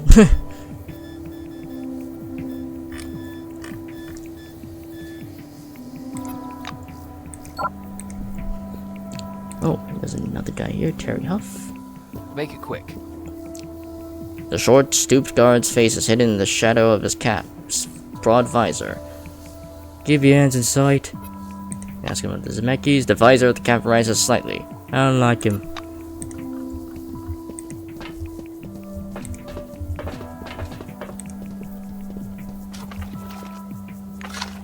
Oh, money.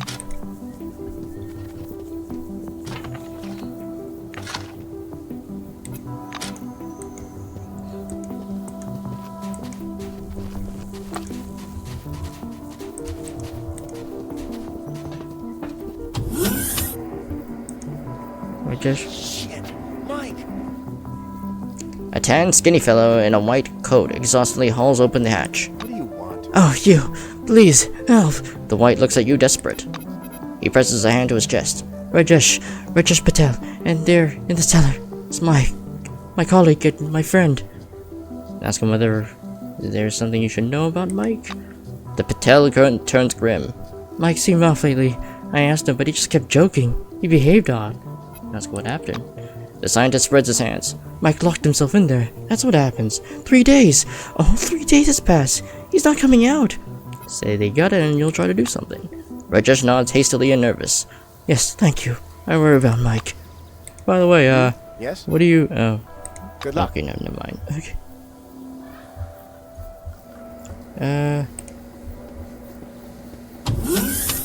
I might get some contacts from his terminal. Never mind. There's nothing in the terminal. Okay, let's get in the hat. Let's get in the shaft. Shit! Mike! Mike! What the hell? Why aren't you responding? Hey! Mike! Crump, get that bad boy open.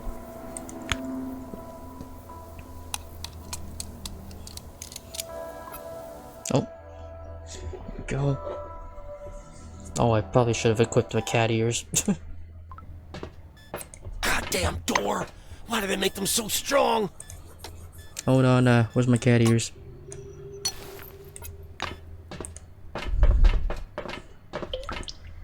Supply barrel, supply barrel.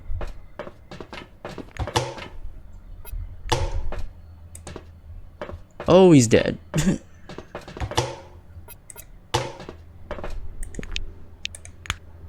Don't you dare touch...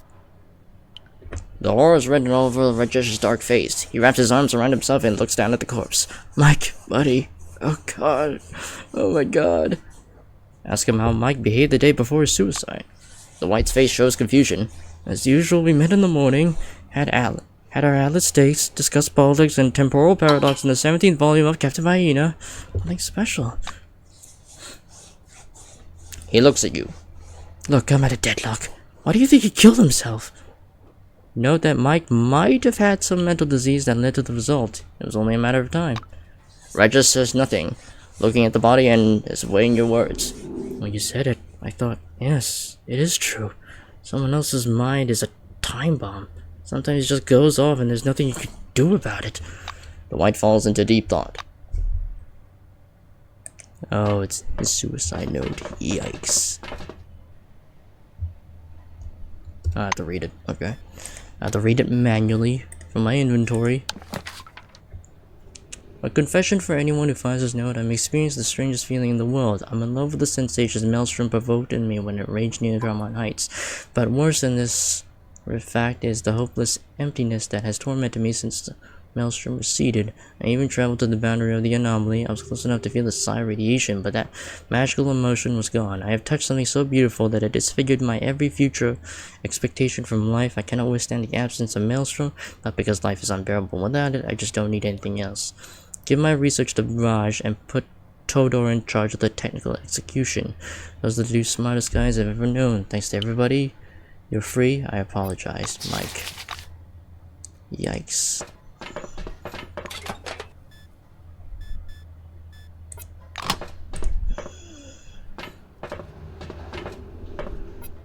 Rajesh looks sad and brooding, but he also seems calmer. Mike's death was inevitable. I put up with the thought. He says as if answering an unvoiced question. Say that you found the suicide note. And you said nothing? Give it to me! Rajesh practically forces the flimsy paper out of your hands.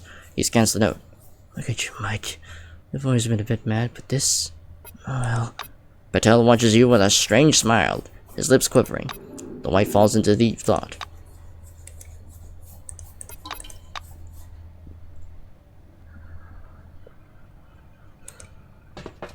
Yikes.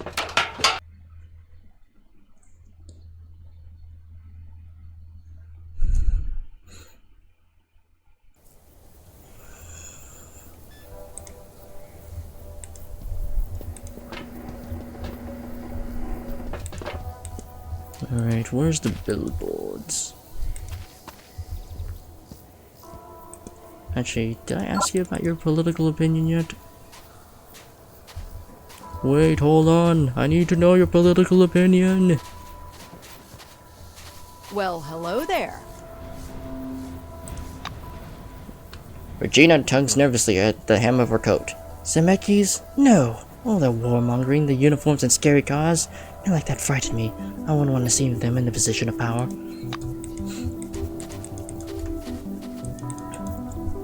Oh, yep, there's a notice board. I can just stick a poster up there. that says "Fuck the Zemeckis." Alright. And handwritten notice of a concert, several private advertisements, and a poster urging people to vote for the Zemeckis are on the notice board. Paste up the race nose poster.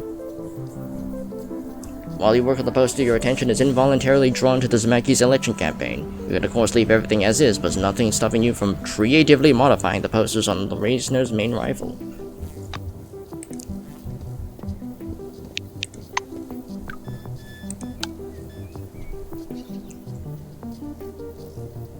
Three billboards. Okay, I have to find 2 more. And I can't do anything. Oh, that might just be a menu.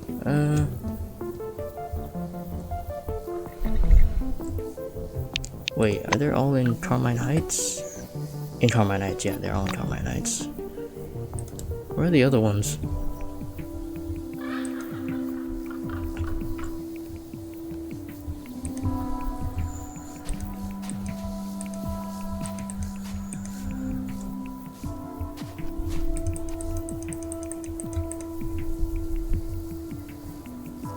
Research labs. Where's all the billboards?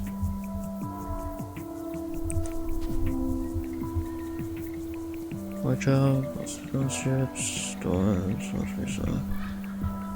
Nope, no notice boards here.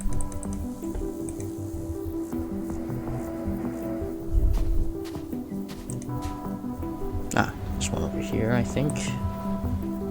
If it allows me to modify it. Which it doesn't seem like it does. Oh no, this one can. This one I can modify it.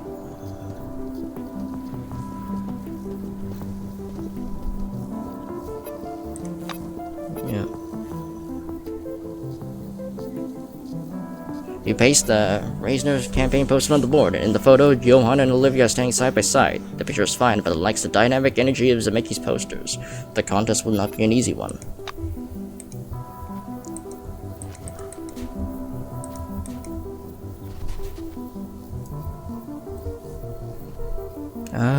Okay. Where's the last one? Where is the last one? Is it in here? That's the farm. Pumping station.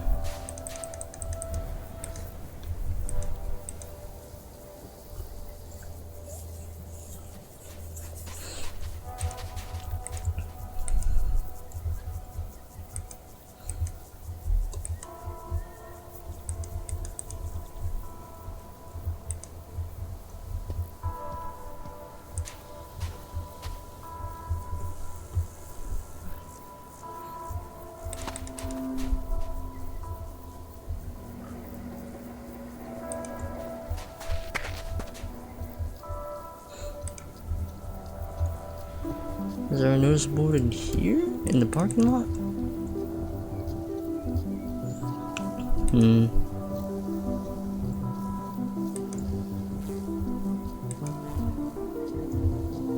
Ah, there is. Yeah.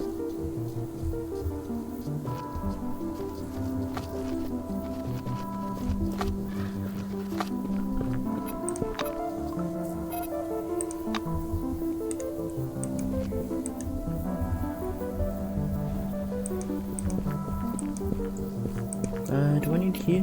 I don't think I do. Should be okay.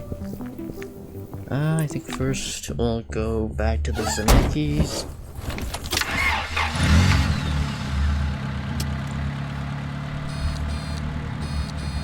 Actually...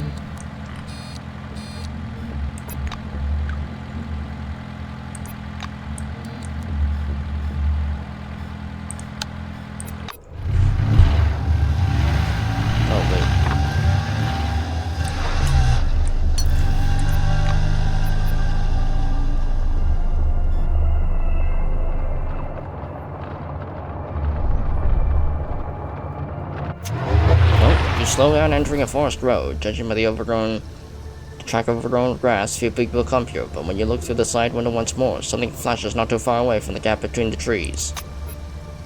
Looking closely, you notice some strange movement nearby. When you slow down and park your car at a safe distance, you are pondering what to do. Look through the binoculars. You bring the binoculars up to your eyes. For a while you stare at rare branches of desert trees, aiming for the right spot. You do not find the source of the dust immediately. At first it seems that you are watching a crumbling pile of stones, but then you notice a black articulated leg and a red-hot manipulator stirring up the stony soil. Mobius, Forefathers' battle machines wandering aimlessly in the desert.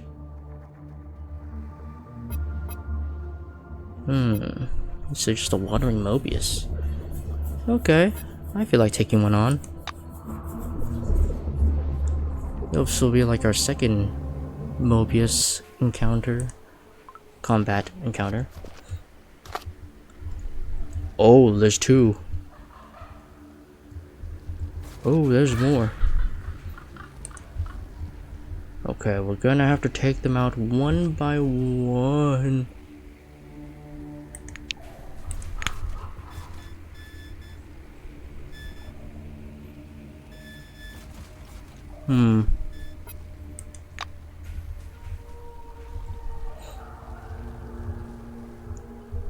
Oh boy. Oh my god, there's 3. Holy shit. Okay, we're gonna have to take them out one by one.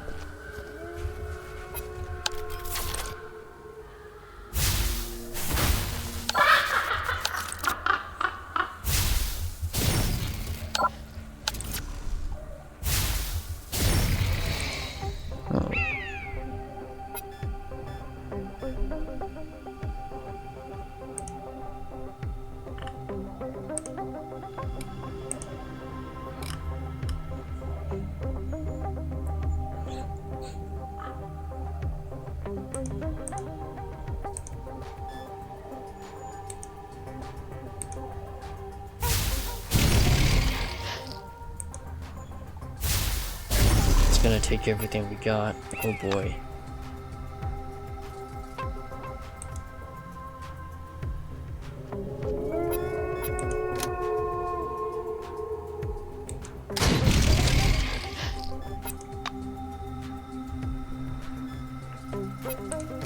Search the Shirayama.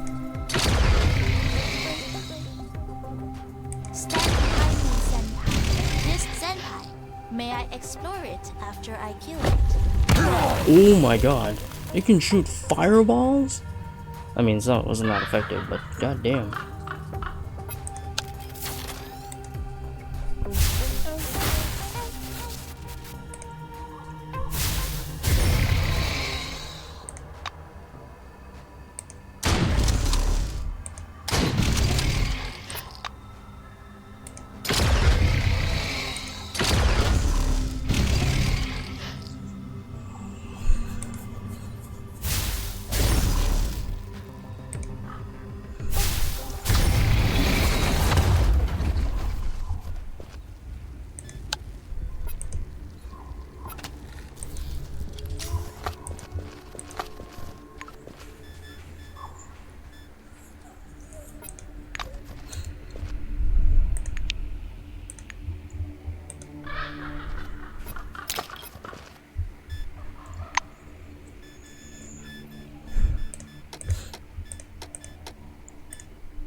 May I explore it after I kill it?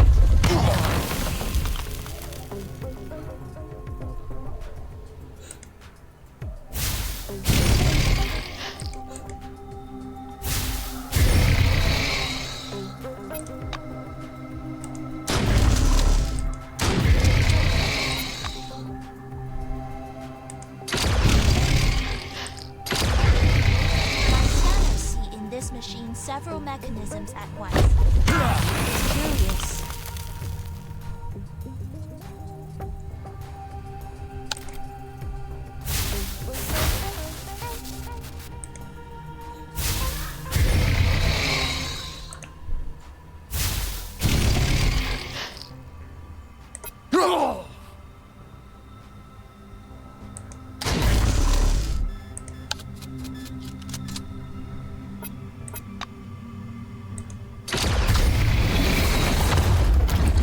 Is hostile.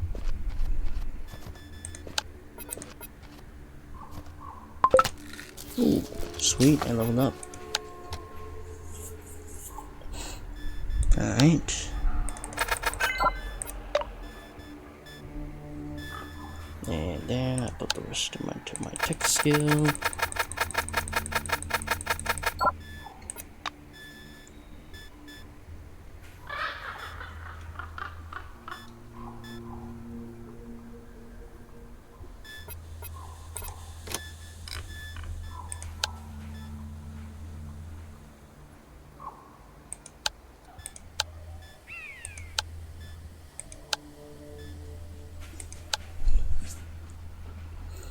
Alright.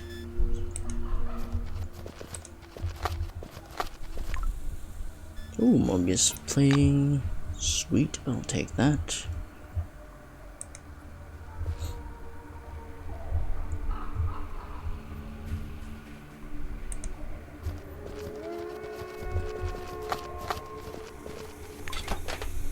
Ooh, weapon power cell, I'll take that.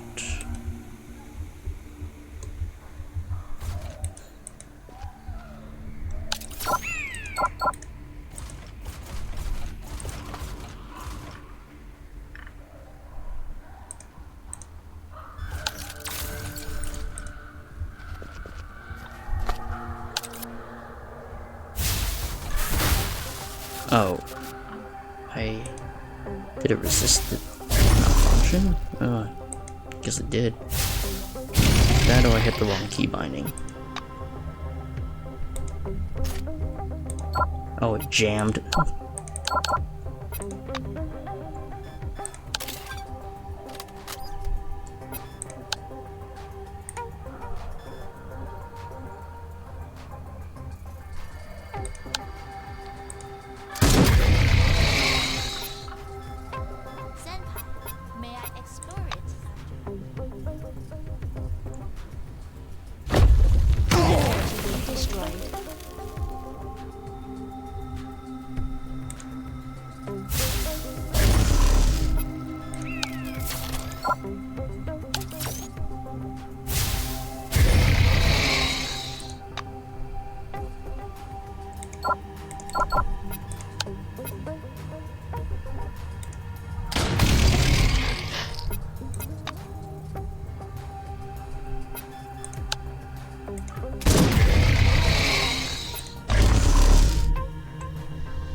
Boom. Blam. Skiddly damn.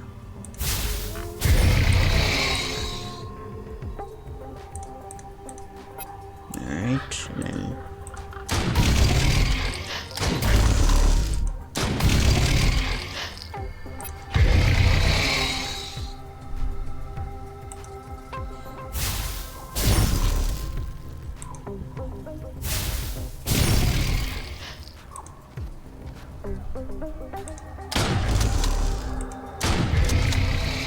my hull is damaged.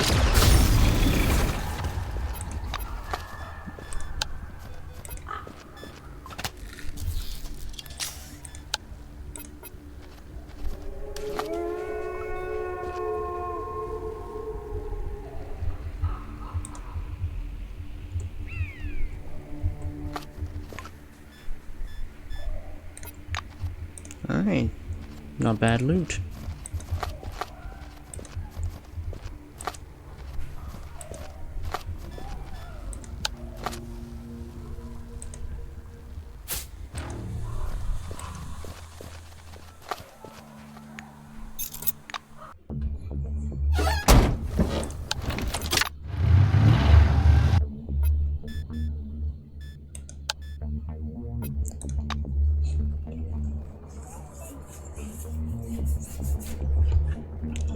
Alright.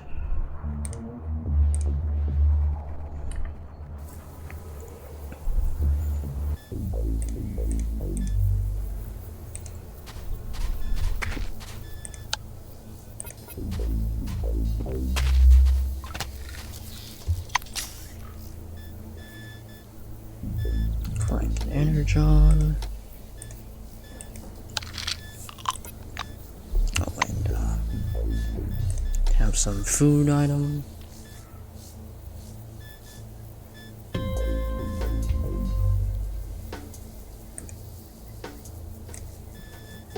It's not much, okay.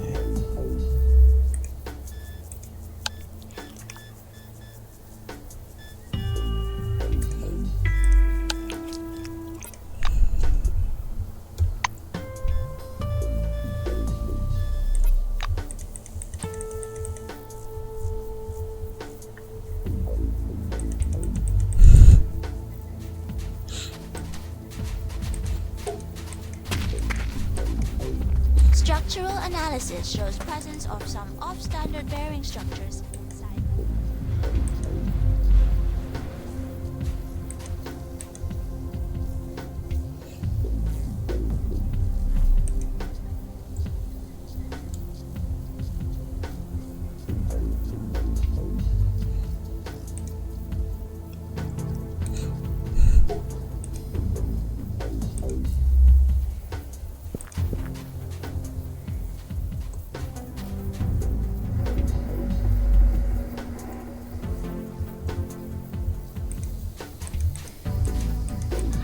Ah, there it is.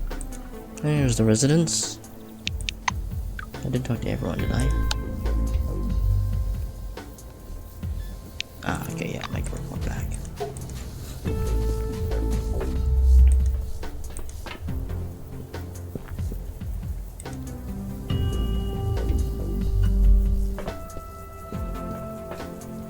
Hieronymus smiles welcomingly. You are my guest, so please take your time. Drink some tea with Mr. Christ and me. Tell us something about yourself. Relax.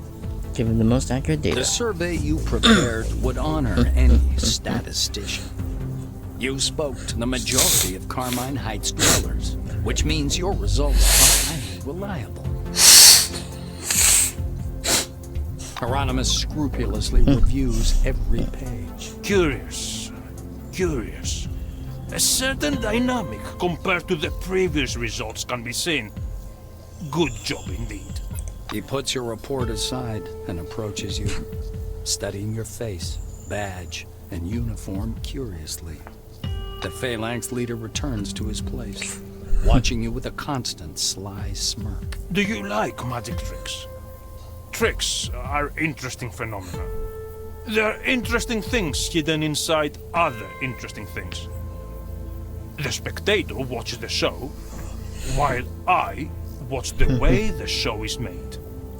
In the end, I learn more about the trick than the one who believes the magic behind it. Tell me, why does an illusionist need an assistant? Why does a magician need a clumsy apprentice? I'll tell you why. The assistant makes insignificant things look significant. Showing us an empty hat, he draws everyone's attention away from where the rabbit really is to where it is not. Zemeckis gives you a victorious look. His gaze moves to the golden Christ sitting in the next chair. They say God's son rose up, but nobody asks the question how. They only discuss the fact of it. His disciples took the body off the cross and buried it. Can one actually be certain he was dead? Couldn't he simply have walked out of his tomb on the third day? Zemeckis rolls the cup between his hands and takes a sip. I got carried away. Sorry. The idea is that we often receive much more valuable information alongside a more commonplace fact. Hieronymus presses a couple of buttons on the nearest terminal, then extracts a floppy disk from a drive. Now I need the full database of new committee employees. Oh. It's kept on one of the Minerva system mainframes. Insert this floppy disk into it. My specialists claim the program will launch on its own and copy the needed files. Once you procure this data for me, I'll provide you a truck immediately. He gives you a device similar to a floppy disk. Okay, we're gonna have to sneak in. Sneak into the offices of the new committee. Or I could just be a snitch and snitch on the new committee. Snitch on him. Snitch on the Zemeckis, but I don't think I will. Considering the new committee is already pretty sus, so yeah. Alright, caravan company.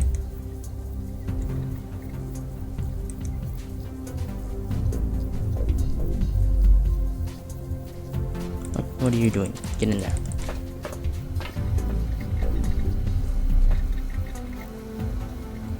Oh wait, no, I think it's just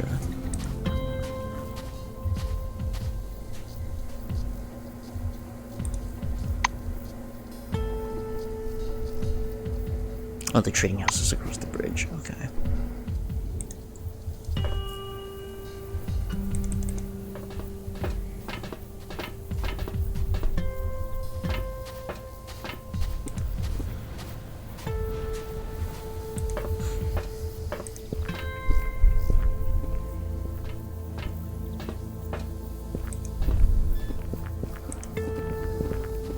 Alright.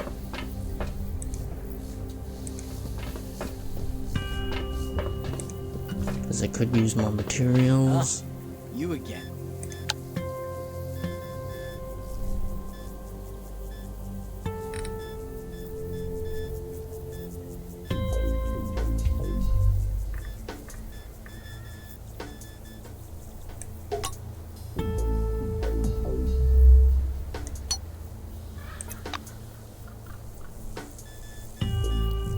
I don't really use these teleporters. Actually, I'll hold on to them. I only need this. And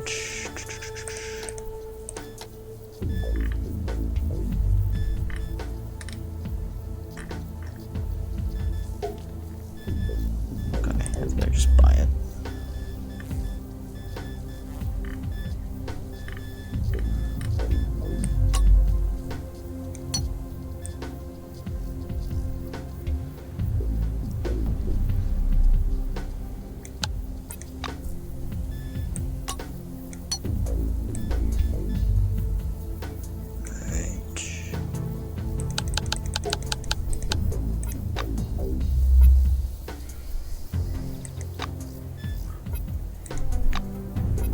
Goodbye.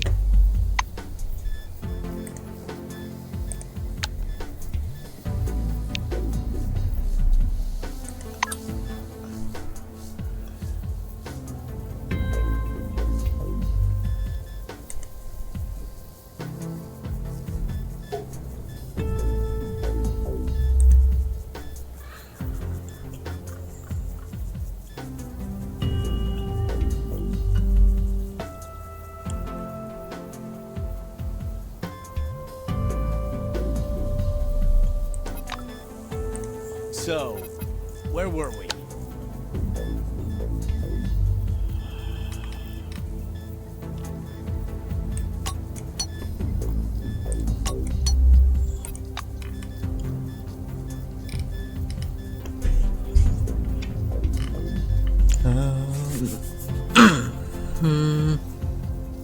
I need these.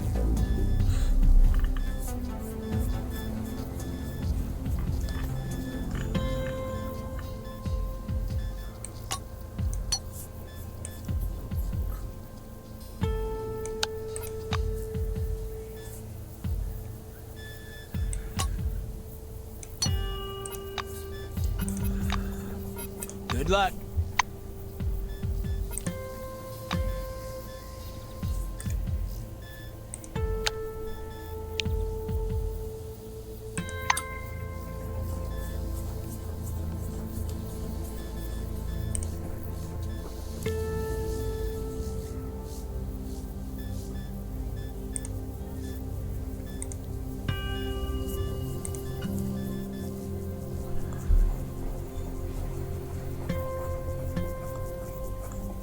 I could upgrade this even more.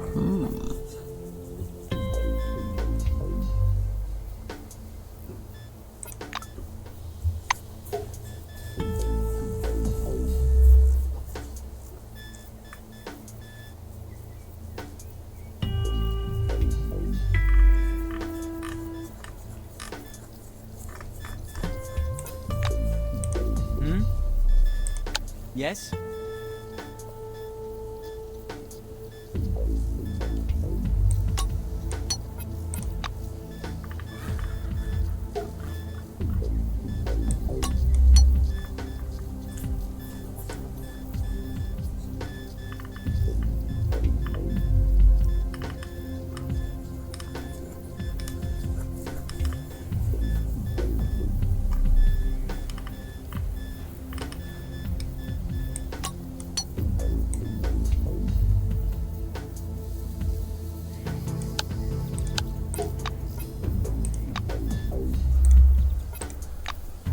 Goodbye.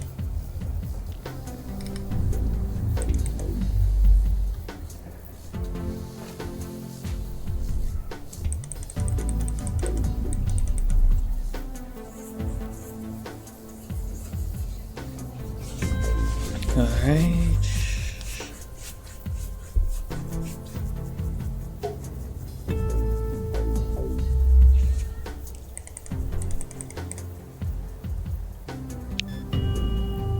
So next, I think I'll report back to the committee. No, I report back to Carmine Heights. Get those beacons.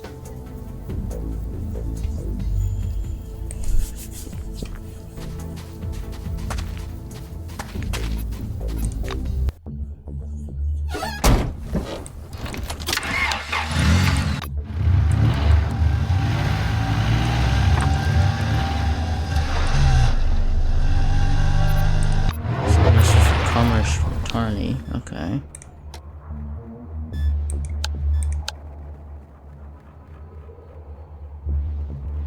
Oh, okay, this was a clear the camp from Necroids. I was wrong with some of my assistants of your persona. Obviously, you're not entirely useless to the Carmine Heights. Yes.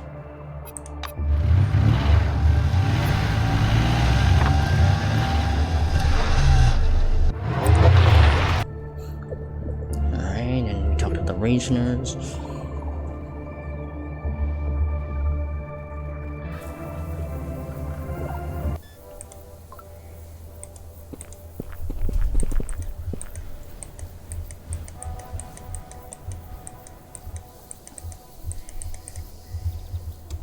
Where's the Raisioner's house again? Oh yeah, they're just up here, I think. Alright. Yep, and the Raisioners are up here.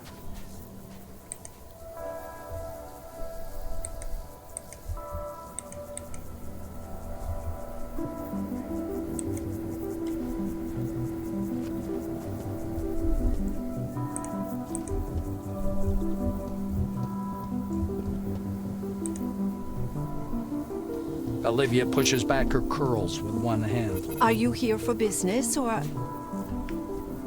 If anything, I don't mind talking. I just want to get everything done. A lot of work, you see. I thought you put up the posters. This news visibly cheers Mrs. Reisner. Okay, we have to win this election. The point isn't to remain in power, but to preserve all the good that's left in Carmine Heights. She looks at her husband again, immersed in studying his own records. My husband lives for grand projects and ideas. But you can't spend all your time planning ahead. Sometimes you have to look around. Johan is finding it hard to drag himself away from his notes. Ah, it's you again. Sorry, I got a lot on my plate. I would certainly chat otherwise. Although, if you're here regarding our common cause, I'm listening. He looks at you expectantly. Inform him that the posters have been posted. Johan blinks sleepily, still captivated by his own thoughts. Posters? Oh yeah, posters. Great. Did I tell you about the ISO suit? That's my number one I've already helped out with priority that. right now, and I could use your help. That's how the research is progressing. The blue is noticeably morose. Not successful, to be honest. I have a partly finished prototype based on my drawings, but the group working on it is undergoing a crisis. They can't I've already decide helped with on that, some of the actually. design features. Let's go with the isosuit. Reisner leafs through the notebook. When he finds the page he's looking for, he shows you a vague diagram. This is special gear based on a servo shell design. A suit that would theoretically preserve the operator's life when passing the dome's perimeter.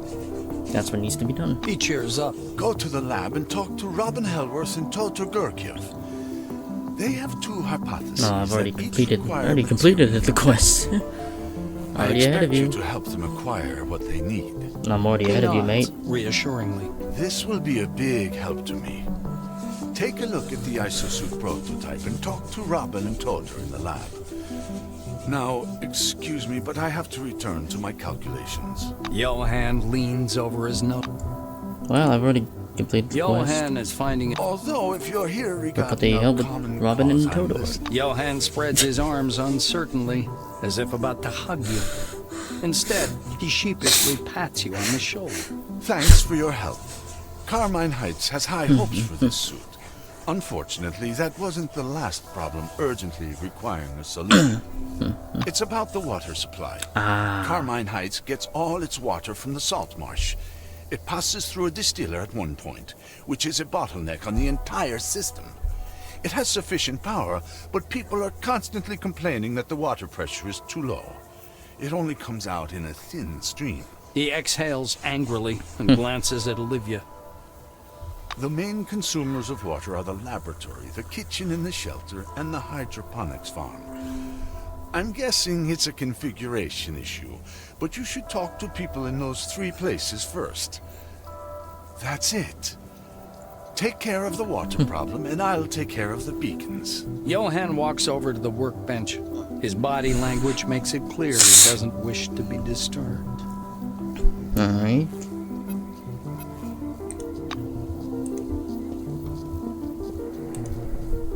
I'll go to the farm first because it's nearby. Because the kitchens and the lab are downstairs.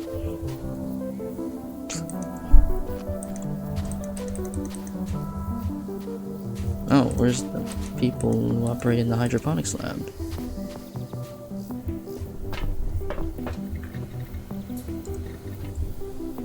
No one's here.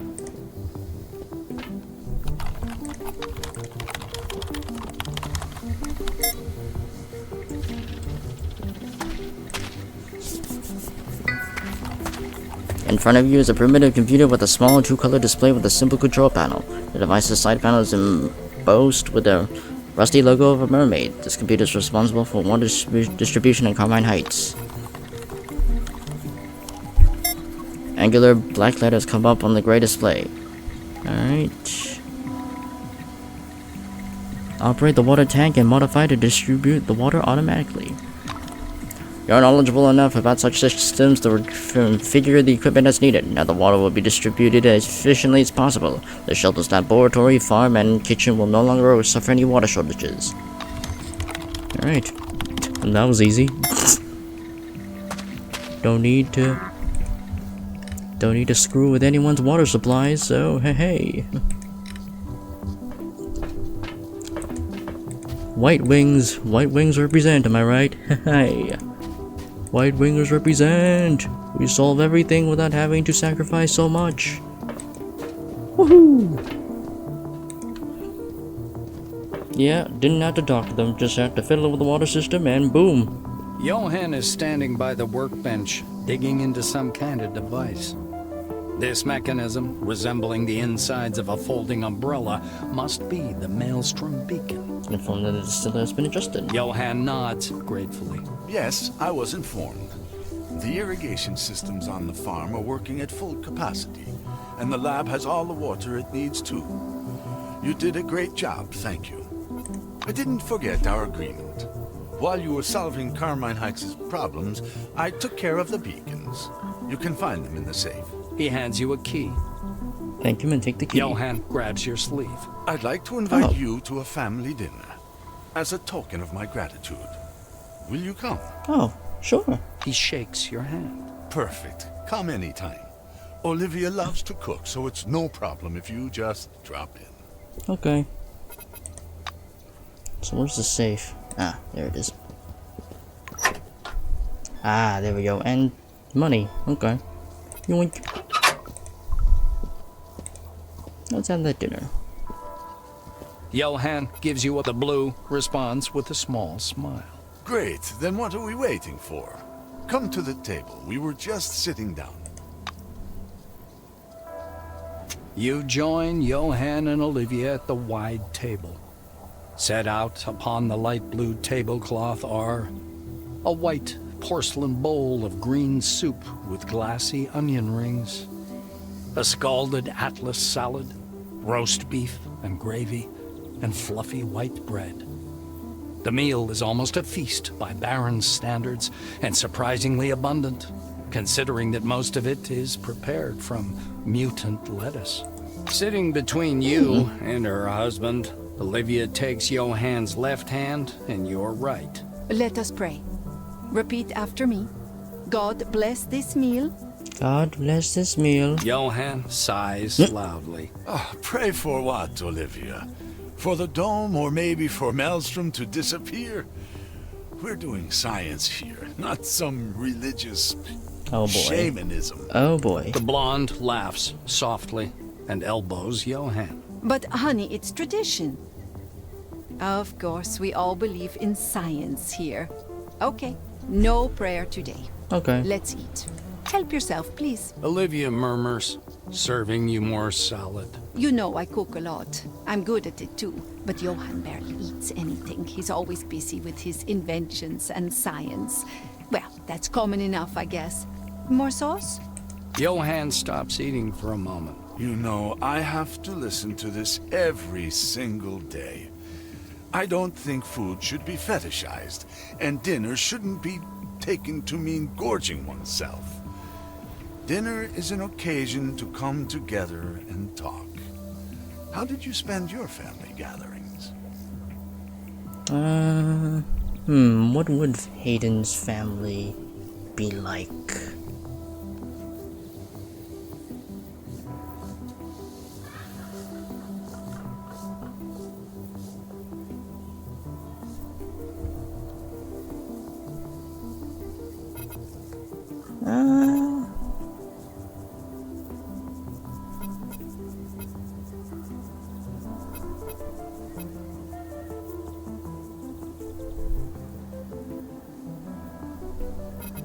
Say there's just a bunch of relatives engaged in small talk. Reisner nods absently. Well, you see, Olivia, that's what I was saying. Family dinner is a symbol, a tradition. It has nothing to do with food. He notes in a subdued tone, picking at his salad. Olivia forces a smile. A menacing silence hangs over the table. It's as if you're in the center of a storm that's about to break out. Olivia's fork trembles in her hand. Uh-oh. So quaint to bring up the topic of family, and also timely. She says assertively, emphasizing the word family. She flirtatiously primps her hair and looks straight at you. Since we're talking about family, did you ever notice how your mother looked when she was tired? I remember mine. Always thought she was hysterical. It was only when I had my own family that I realized why my mother always looked like a walking corpse. Sometimes on weekends, she would take a book into the garden and just lie there not moving. What was your mother like?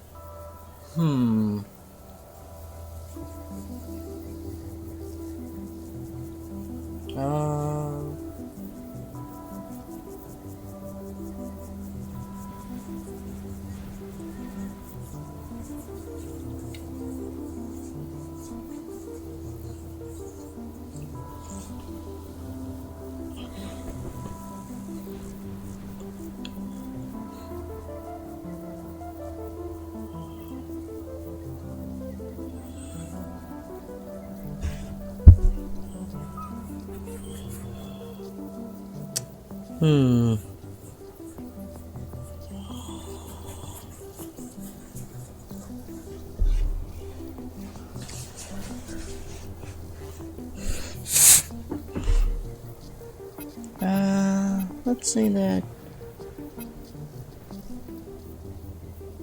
Yeah, she was very active, lively, ruddy. She had run the household on her own. Olivia shakes her empty glass with a bitter smile.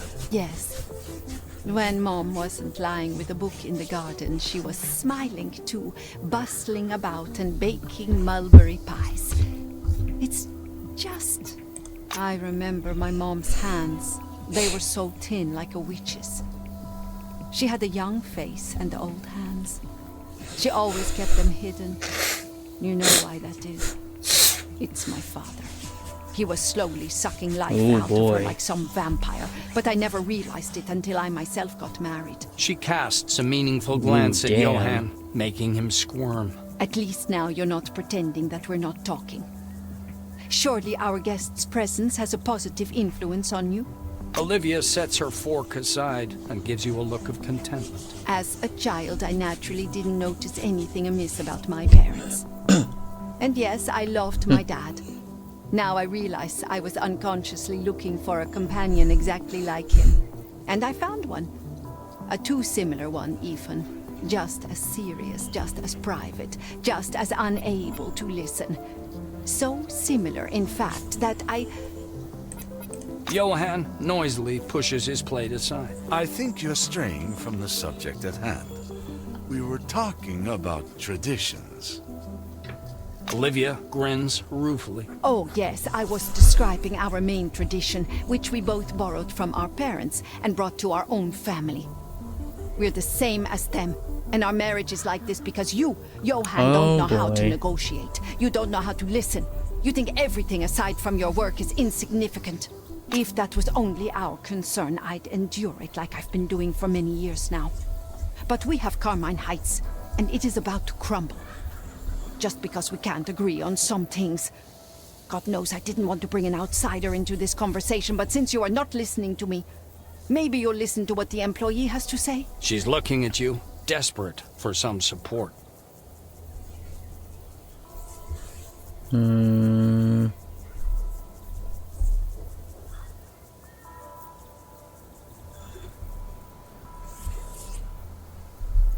I think Hayden would definitely be the mediator here and say that everyone in the situation is right in their own way. Olivia sounds reasonable, but Johan probably has their own view on the situation, which he has chosen not to share. Johan nods, seriously. Yes, of course. We're engaged in completely different tasks, each focused on our own strengths. I conduct and supervise scientific research, while Olivia is busy with politics and the economy. Are things really so bad that the settlement needs to be saved? What I've been trying to say is that we've got a stable and rational system. I was talking about something else. Yet again, he isn't listening. Olivia mutters under her breath.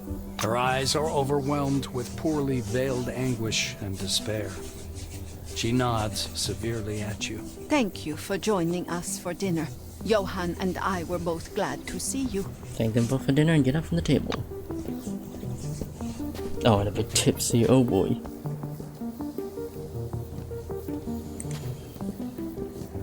Olivia nods to you. I hope you're not angry about last time. I'm just boiling over, you know.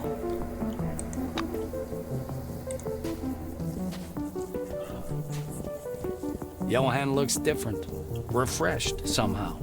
He even smiles. Alright.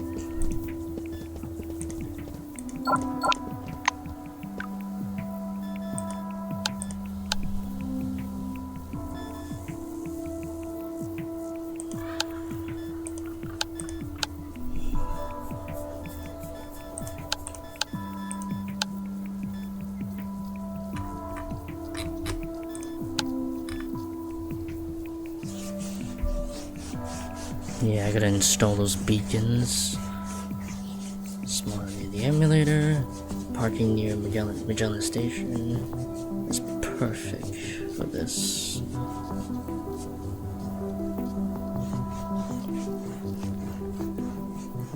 The camp of the first settlers, okay.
Yeah, I think I'll just end this stream here. It's already getting pretty late for me, so... Yep. Farewell for now.